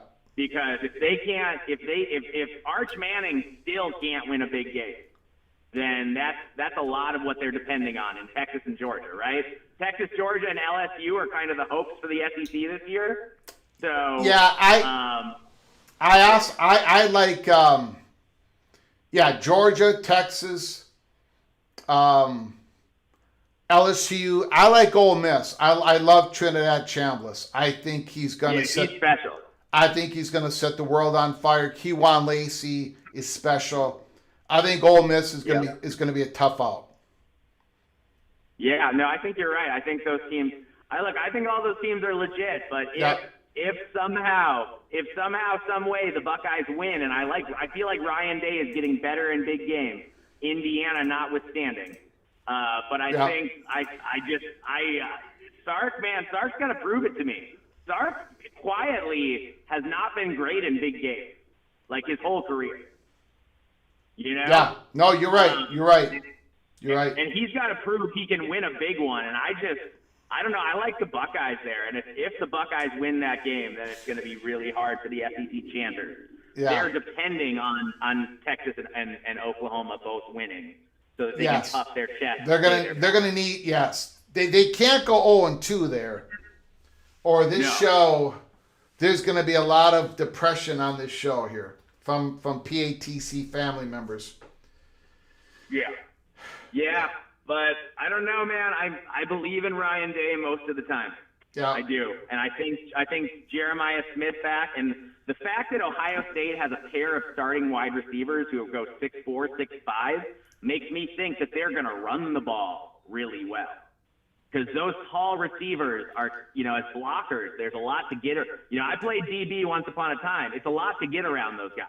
Yeah. Yeah. To even get there. And so I think that's going to be low key an advantage Ohio State has this year, is that I think the offensive line might be a little better, and the wide receiver blocking could be improved.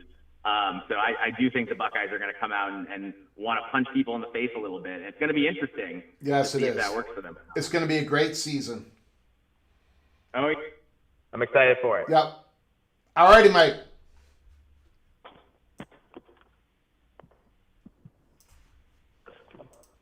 Hello. Hello. Yep. Is that it, sir? Yeah, sir. Thank you so much. I appreciate it. Row the boat, Sky Umag. Go Gophers. We're going to beat Mississippi State. I can feel it. There it is. Appreciate it, sir. Great call. All right.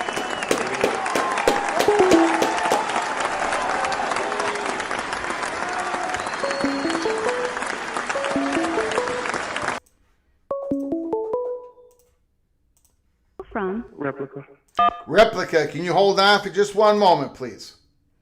Tell you most times. We've got the legendary Longhorn Replica on the line. Ricky Tungate, $5 holla. I do declare.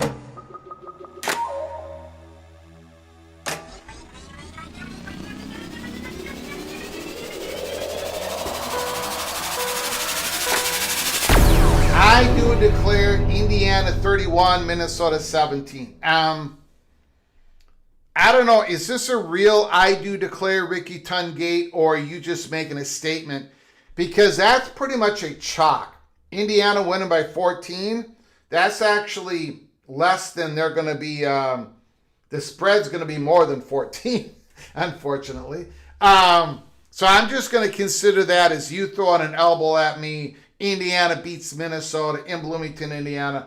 I'm not going to consider that a real I do declare, unless you can give me more context on that. Thank you, Ricky Tungate. Thank you so much, Mr. Hoosier, for your generosity once again. Appreciate it. Bimba 7579, I'm going to take this one as a real I do declare. And I'm going to add it in right now.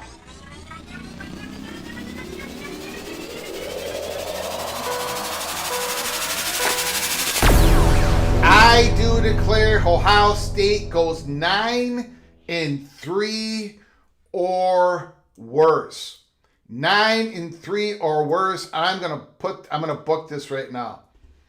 That is definitely a bold I do declare, because I think the Buckeyes going 10-2 or better is definitely the chalk. The question is, do I give this a 5 or a 4? Right now, I think I'm going to give it a 4. Ohio State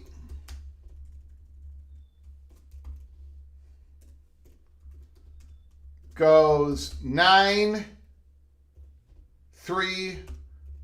or worse.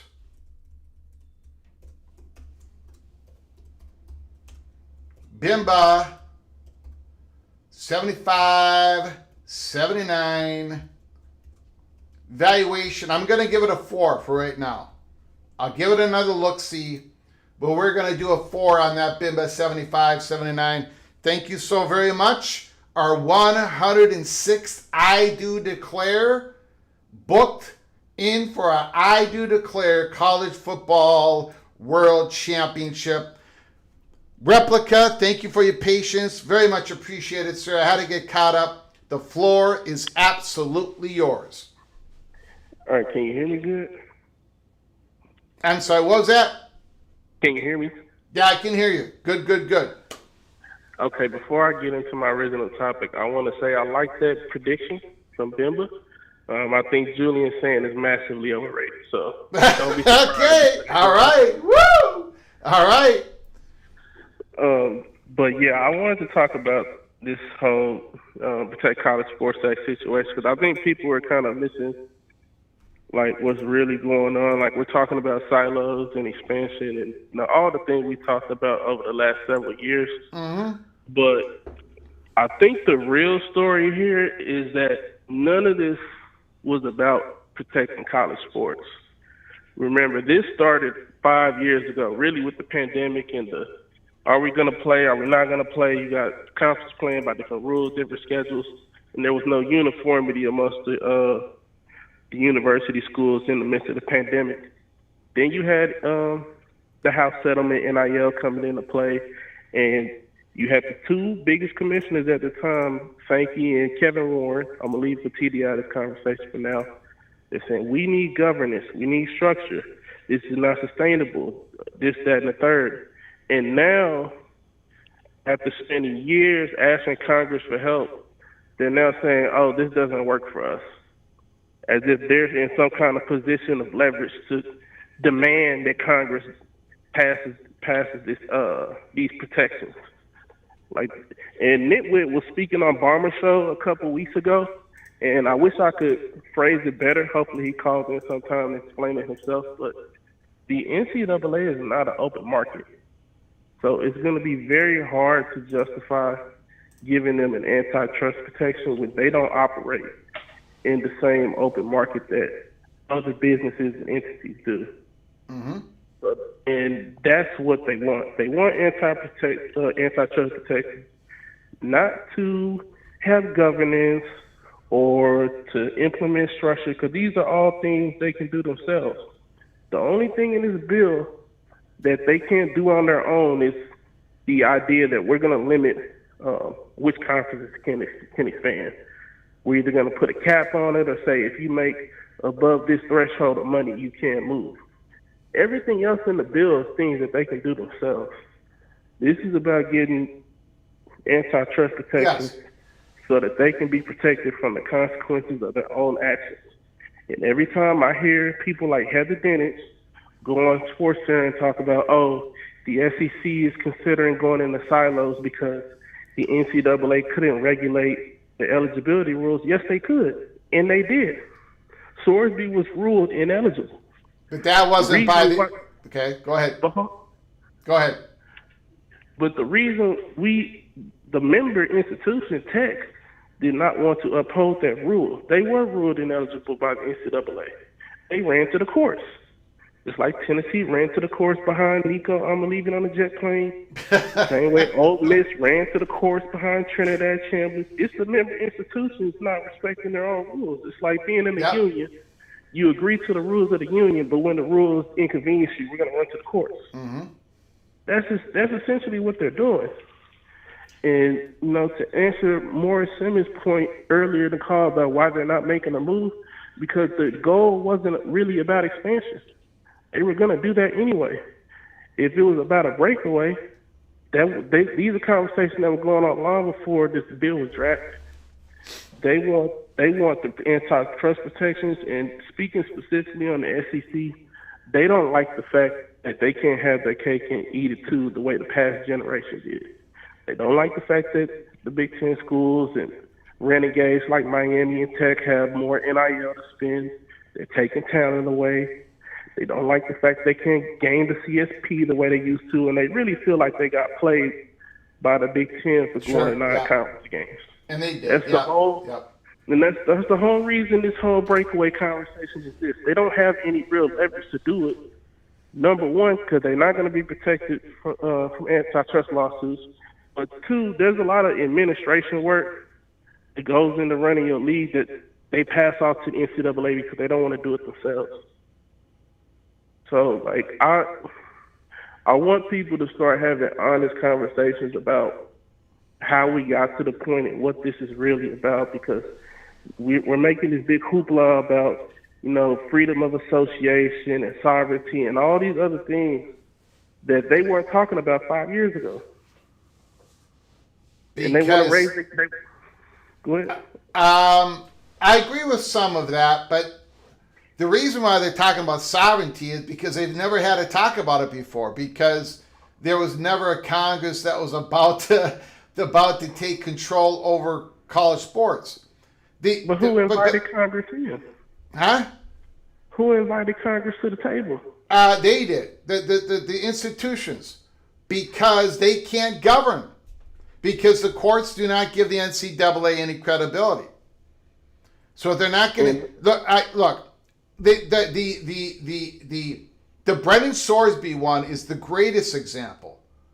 The NCAA has a rule. It is very well established rule. Everybody knows it. Everybody knows it. A player who is found to bet on their own sport can be definitely going to be suspended.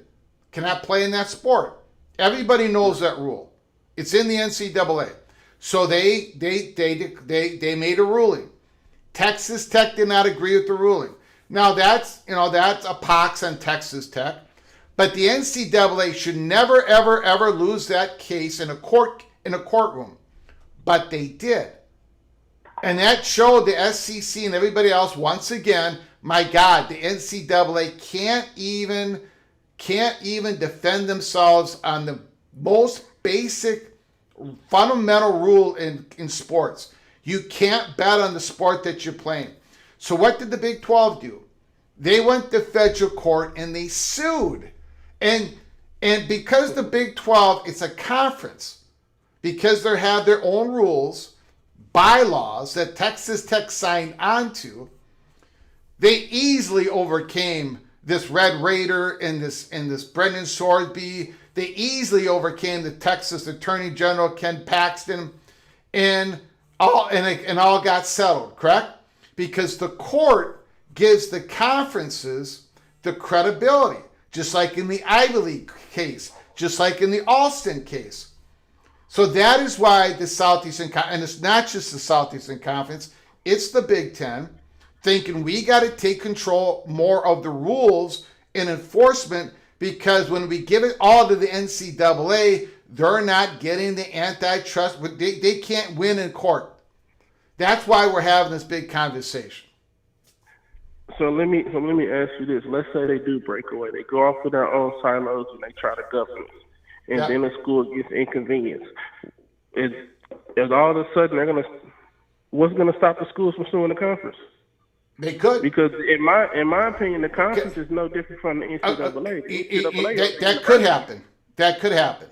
But the conferences believe that they have the ability to win in the courts way more than the NCAA. The Ivy League case is a great example. That is a recent example where students, I think it was Dartmouth, or was it Brown? It was Brown. Students right. No, I don't remember what, but there were students that said, hey, we should be granted, we're suing the conference. We are suing the Ivy League conference because we should have scholarships. It went to the court, and the Ivy League said, hey, we are a conference. We can make our own rules. If you want to play and get a scholarship, there are public Ivy League schools that you can go to. You can go to Michigan. You can go to Virginia. They said this in the court case. You can go. You have options outside of the Ivy League. The court made the ruling in favor of the Ivy League. The Alston case, Kavanaugh said that. He said, I would, as a Supreme Court justice, and I'm paraphrasing, I would give the conferences the ability to make their own rules because there's other options for the student athletes, but the NCAA is this big monopoly. It's an umbrella over everything, and the student athletes do not have any other option. That is why this silo, this self-governance thing is becoming more and more on the table. Now, I'll end this replica. I'll give the floor back to you. Going in the silo, I don't know if it's going to work. It's going to be very difficult, even if the Southeastern Conference does it on only eligibility, transfer, and player compensation. But what is the option? If the NCAA can't even uphold the ruling on the gambling situation, that means the NCAA is completely defeated. And the conference's only choice is two things. Go silo or get this bill passed somehow some way. I'll give the floor back to you, sir. Thanks for calling, by the way, Replica. Yeah, and I'll wrap this up with two things. One, I just feel like this is all like placebo. You know, they say the placebo, you put it next, you put people in a study, give one the real antidote, give one the placebo, see who's affected.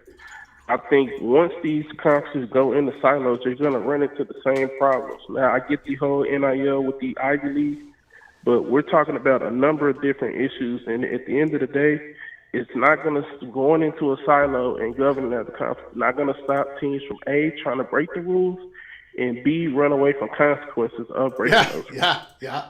That's the culture of this sport in this country, unfortunately. So going into the silo is not going to stop that. And if you're not going to stop that, you're breaking away for other reasons. And you just don't want to tell anybody that. The real reason they're trying to break away is because they're going to be 3 and likely 4 years in a row where an SEC team is not playing for a national championship, they're not getting their way in the playoffs, and they don't like that. That's what this is at the end of the day. And we can hide behind governance and all this other stuff, but that's the truth. If the SEC had been in the last 3 national championships and won one, we would not be having conversations about breaking away. Wow. We wouldn't. Okay. And, Replica, bringing it. The other thing is you say, what's the other option? The other option is you could do all this stuff without Congress. You can tell Maria Cantwell and Ted Cruz, thank you for the assistance, but we're going to try to do this ourselves. And we're going to come together and come to rules that are agreeable that we actually intend to follow. We're not going to create a clearinghouse. Remember, a couple of years ago when this clearinghouse was established, Sankey and some of the other big names were like, look, once these rules are established, everybody needs to follow the rules and this, that, and the third. Now that they can't inflate deals and pay what they thought they were going to do, either pay over the odds or under the table, they're having difficulties. Now we want to rip up the rules and change it. And that's the constant in all this. We keep trying to break rules and avoid consequences for breaking rules. And going into a silo and trying to govern things yourself is not going to change that. It's not going to stop people from trying to, get an edge. And if you're not going to stop that fundamental thing, what are you breaking away from? That's what I'm asking people. Yeah. What are we doing all this for? But this is my last non-football call before the season. Next week, people are putting pads on, and we can actually talk about the sport we love. Yep, you got it. I appreciate it, Replica. Please call again, sir. Beautiful. All right, take care. Replica, the man, the myth, the legend, Mr. Burnt Orange, Mr. Texas Longhorn.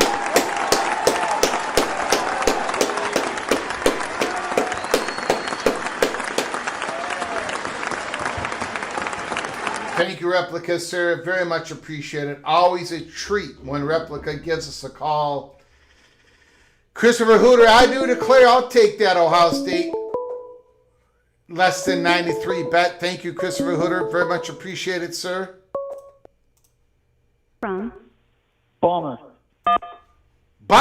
This is Bomber. Holy smokes. The Bomber is on the line. Hey, Bomber, can you hold on for just a moment, please? Always. Go ahead. I appreciate it, sir. OBD done, $5 holler. And we do got an official I do declare. Holy smokes.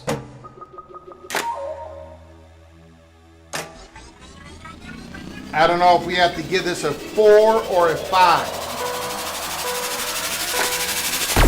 OBD done. I do declare Ohio State goes 9-3 and will make the playoffs. So you're saying exactly 9-3. 10-2, you got it wrong. 8-4, you got it wrong.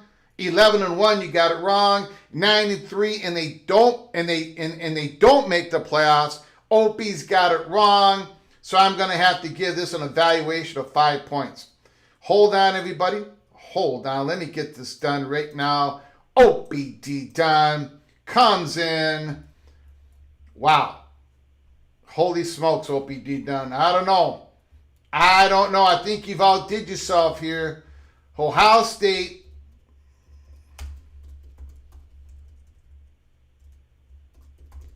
goes 9-3, makes playoffs. That is OB D done. And I got to give you a 5-point evaluation. So if you get that right, you get 5 points, OPD done. If you get it wrong, you go -5 points. Who is going to be the I do declare college football world champion? I cannot wait to find out. We're going to have to go through the season. Bomber, the floor is yours. Thanks for calling, and I appreciate your patience, my friend. Go ahead, sir. Oh, it's no problem, and this is the third time during the show, so it better be the charm. First of all, I want to shout out your listeners. A bunch of people watching right now also watch us, and they are the smartest viewers on YouTube, Greg. Absolutely. Opie and Marcus and Replica and down the line and down the line. Some of the best comments you're going to get on YouTube.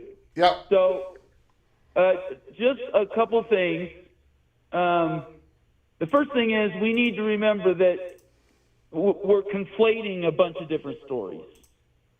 And part of that's because everything's trying to happen in this Protect College Sports Act, and it's trying to cover everything with one giant blanket.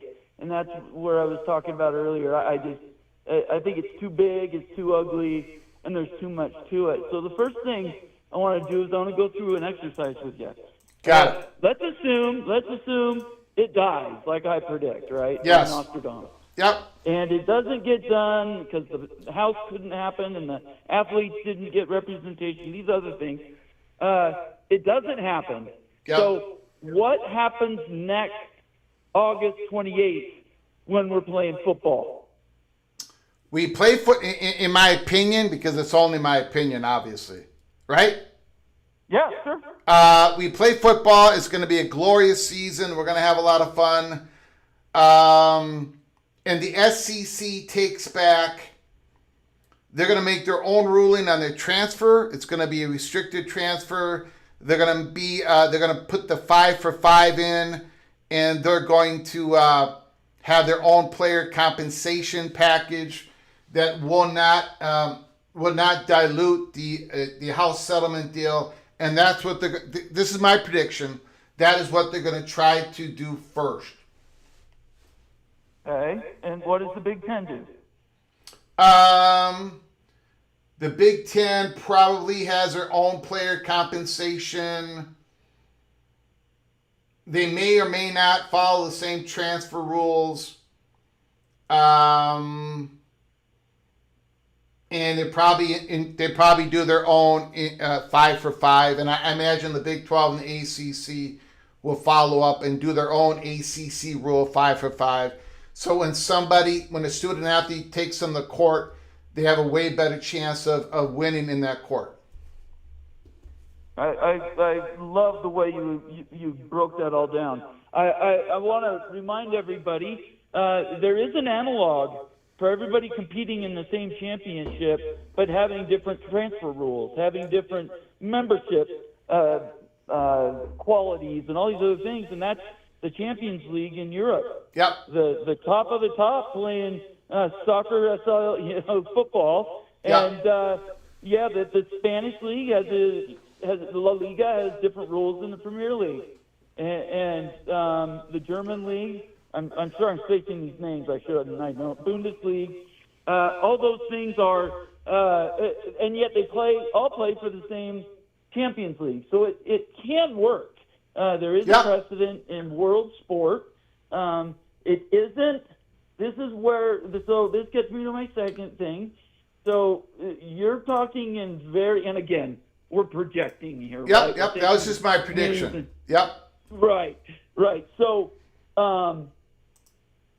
next year, again, assuming it doesn't work, and we have all these different transfer rules, and everybody's paying players different things. You're still saying they're competing in the same larger league, right? Yeah, there's going to be a 2014 playoff, baby. Let's go. Yeah. Okay. Yep. That's my prediction. Yep. And mine too. I could be wrong. Same page there. Yep.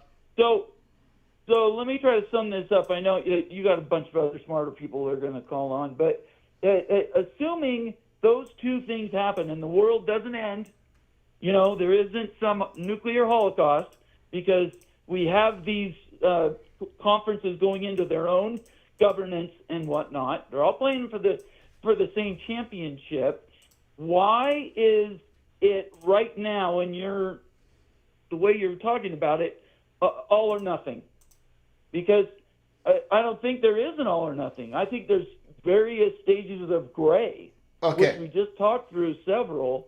So I'm just wondering why, and I'm not saying you do this, I'm just saying people out in general that are talking are saying, oh, if this doesn't happen, then it's all over. We'll never be able to compete again. We hate each other, and yet next year we'll all play football again because that's really the thing we care about. Beautiful question. Thank you so much for asking me this question. Because I have been the fat, overweight Paul Revere on my horse going through town. I'm not saying here comes the British, here comes the Redcoats, here comes the Redcoats. I've been yelling, here comes the breakaway, here comes the breakaway. So I have been the biggest alarmist. Here's the reason why I think this is so dangerous. And I'll give you one future reason and one near-term reason. Number one, again, I did a live show yesterday. I talked about the 3 bowls of salsa. The mild green verde salsa, the hot salsa, and the nuke salsa. And I said at that time, I think Greg Sankey's going to dip his chip in the mild salsa. He's going to start conservative first. Once you start dipping the chip in the mild salsa, a few years down the line, you could be dipping your chip in the hot salsa and then the nuke salsa. So I don't want this to become a trend. I want a body overlooking everybody because I want everybody to stay together. And I've said that. That's why I want the playoff at 24. That's why I want G6 to have access. But to maintain that, we need to have a governing body that has credibility in the courts. They need antitrust exemption. They just do. Or the conference are going to take a little bit here, a little bit there, a little bit everywhere, and eventually they're going to grow more in power. And then someday we might see a true extreme breakaway. That's number one. The near term of this, let's take a look at the college football playoffs. If you got the SEC playing 9 conference games, which we have, if you got the SEC still complaining about the college football playoff committee not taking in their strength of schedule seriously enough, if we've got the SEC having their own compensation package, their own transfer rule package, their own eligibility rules, and then some of the conferences may follow some of that, some of it not. If we've separated a little bit, and all this happens before we get the true, you notice that the SEC is staying away from agreeing to any playoff format until they know what happens, right, with this whole thing. The SEC, I would do the same thing. Yeah, the Southeastern Conference is going to become more and more likely to say, look, some rules are our own, some the Big Ten, some the ACC, some the Big 12. We're going to govern over these rules. The Big 12 is going to govern their own rules, the ACC and the Big Ten, some of them, not all of them. We don't trust any of you. And when we do this 2014 playoff, hey, Tony Petiti, do you remember that AQ model that you brought up a year and a half ago? Let's revisit that one. And let's do this unequal AQ model, which I abhor, which you abhor. You know, that is a near-term consequence. If the break starts happening just a little bit, sure, we're all going to play each other. Sure, the world ain't going to come to an end. But if the SEC becomes more and more autonomous, just a little bit here, just a little bit there, they might take it out. They might, that 2014 playoffs might not be a 23+1. that 2014 playoff, the SEC may demand more of the revenue in that next iteration of the playoffs. They might become more and more, and the Big Ten as well. Let's not leave out the evil empire, the Big Ten. That is another problem. So, and there are other examples out there that this could keep breaking. Everyone can get more and more in the silo as the years ahead. And I don't want any of that to even start happening. And you know what? I truly believe the Big Ten don't want to even begin this process. That's why they've been fighting for the 2014 playoffs. That's why Tony Petitti's been spending all of his time in Washington. They want to get this done. There's a lot of leverage that the lawmakers have. There's a lot of leverage that the Big 12 and the ACC have. Because the Big Ten and the SEC desperately want this to happen, to have an antitrust exemption. So there's leverage on both sides. And we'll see what happens. But we are on the edge, Nathan. I know the world ain't going to come to an end no matter what happens here. But the world is going to change, I think, a lot. And this could be the start of it if we don't get this thing passed. I'll leave it up the rest of the call to you, sir. I thank you so much for breaking that down. I know a lot of people that listen to you don't always get your ideas out because you're listening to other people, and so I wanted to make sure everybody understood where you stand. You and I agree on a majority of stuff. There's stuff we disagree on, but one thing I think is super important that I keep coming back to, and that is college football is not owned by the SEC and the Big Ten. College football is America. And we've seen the passion that Americans have for soccer that comes up every 4 years. Yeah. We deal with that yearly in college football. So I think any of the nightmare scenarios that I would posit, any of the nightmare scenarios you might project into the near and far future, I would counter and say it's just as likely that everybody rises up and says, no more. This isn't going to be acceptable, or other ways to qualify what happens. I just want to make sure everybody knows it isn't. I know Greg does this for his show, but it isn't all doom and gloom.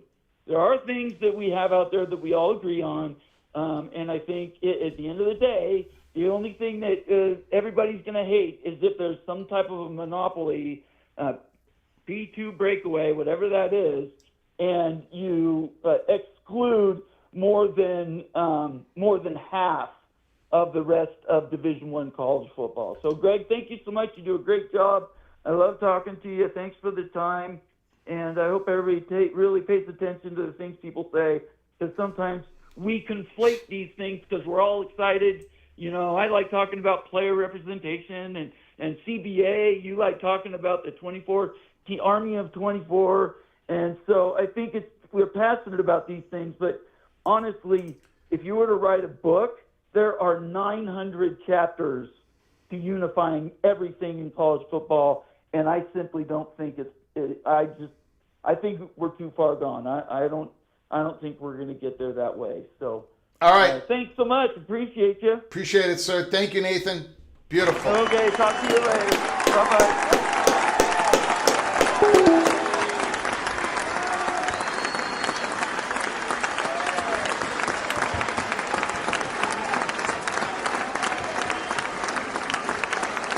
Beautiful call by Nathan Brown. I know a lot of people agree with him. But here's the thing: I do think things are more dire than Nathan Brown does. That is no question about it. No, the world ain't going to come to an end. But I would argue that if this doesn't pass, if we cannot get the Big Ten and the SEC to agree with whatever's happening here tonight, tomorrow morning, tomorrow night, and get this thing passed, next year is not going to look the same as this year. Not the complete breakaway. There's still going to be a college football playoffs. There's going to be a new Senate. There's going to be a new House. But the SEC is not going to treat the NCAA in the same manner Neither is the Big Ten. And it's going to be even more difficult to get some of that toothpaste back in the tube. And you're going to see this continuing pressure of a break. That's why I think it's really important to get this passed. But you can't get it passed. Yeah, the Big Ten and the SEC should not have a monopoly. But you can't get this passed without the Big Ten and the SEC on board.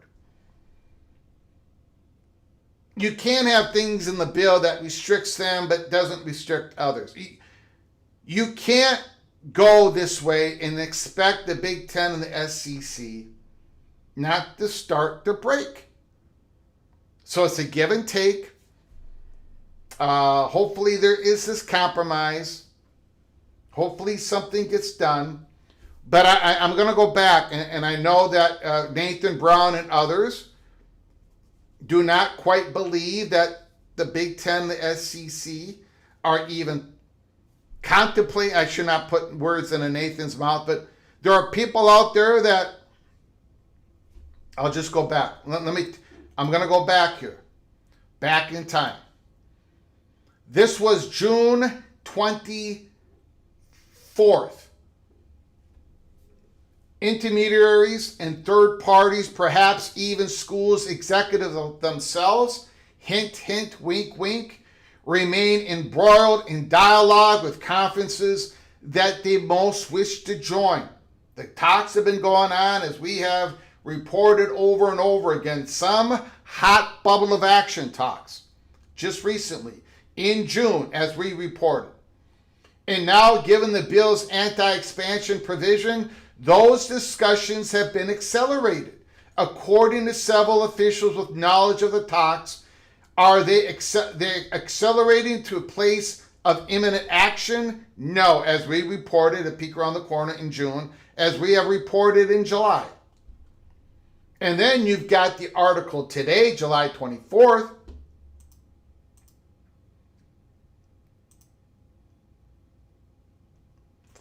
For instance, an anti-expansion provision remains a fluid subject that, as of the latest discussions, would cap conference membership at 19 schools and require programs moving from one power conference to another to operate as an independent for 5 years. Such a move may expedite another wave of conference expansion as schools jockey to elevate themselves, such as ACC programs moving to the Big Ten or SEC before the bill passes. As we reported at Peek Around the Corner, a week before the June 22nd article of Ross Dellinger, that the quick strike was getting set up by the SEC and the Big Ten. We also reported, when we reported that nothing was imminent, nothing was operational. So again, all this has been happening. All of it. All of it. And it doesn't mean that it's going to happen. We don't believe anything is imminent. But it's sitting there on the knife's edge, depending on what happens in Washington, D.C. It could be dependent on what's happening right now. And that is great change. Because this was not the schedule of the Big Ten or the SEC. This was not on their bingo card. This was not supposed to be the expansion year. Because it's not advantageous to the Big Ten and the SEC right now. But all that is a possibility.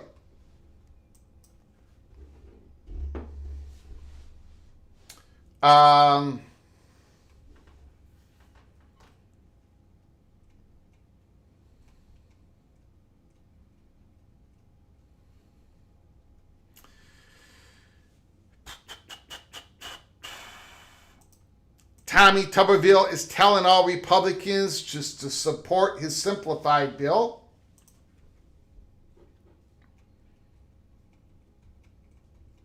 Let me do, first of all, I want to thank everyone who donated to this program tonight. I appreciate it so very much, helping us keep the lights on and grow the channel. Bruce Harris, Evil Badger, Helmer Hennison, Noah Berman, Helmer Hennison, Andrew French, Mama Duck, Clemson Tiger, Yvonne Gully, the Arizona Razorback, Christopher Hooter, Amazing Blue, OPD Dunn, Pirate Gator, Kenneth Maynard, Jose, College Football Mafia, Ricky Tungate, Bimba 75, 79, Christopher Hooter, OBD Dunn, and Dave Valinsky. I do declare Minnesota Golden Gophers will win 3 of the 4 trophy games. Thank you, Dave Valinsky. Thank you very much. I will get that booked in. The valuation points is going to be, that would have to be in Iowa, Wisconsin, Penn State, Michigan, 3 out of those 4. So that's going to be a 4 or a 5 point evaluation. Thank you, Dave Valinsky.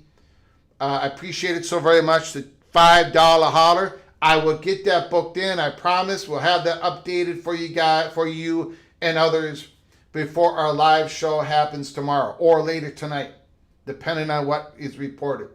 So I do want to thank everybody who donated to this program. Dave Valinsky, I think you're going to win, but that is a bold enough prediction. Probably going to be a 4-pointer. That new Northwestern Ryan Field, look at that. Look at that new football field. $800, $900 million. Northwestern's Ryan Field project begins to take shape with a European soccer stadium style. That is going to be wild. Absolutely wild. It's going to be a beautiful place to watch some college football.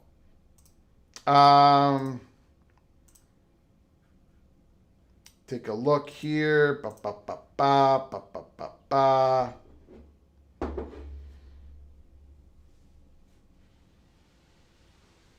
So here's the thing. Are we going to get a revised bill tonight? If we do, I'm going to come on live again. So make sure you subscribe and get yourself notified. Ring that notification bell. If we do not get an update, if we do not get a revised bill tonight, we're coming back tomorrow with hopefully a revised bill. This has to get done. They've got to get it in written form. They've got to put it out there. If this bill doesn't pass with SEC and Big Ten support, next year is going to look different than this year. How extreme that difference is, I don't know. But we're going to continue to go where the story goes here at Peek Around the Corner. We're not going to pretend that there's nothing happening. We're not going to pretend that there's not all these positioning talks going on between some ACC schools and the Big Ten and SEC. Valuations are being done. All that is happening. All of that is happening, and it could ignite into a quick strike depending on what happens in this national attempt, a national bill to try to govern college sports. So we'll see you later tonight or tomorrow morning, tomorrow afternoon. Until next time, from all of us at College Football's Peek Around the Corner, to all of you, please you all take great care of each other. And as always, God, family, Golden Gophers.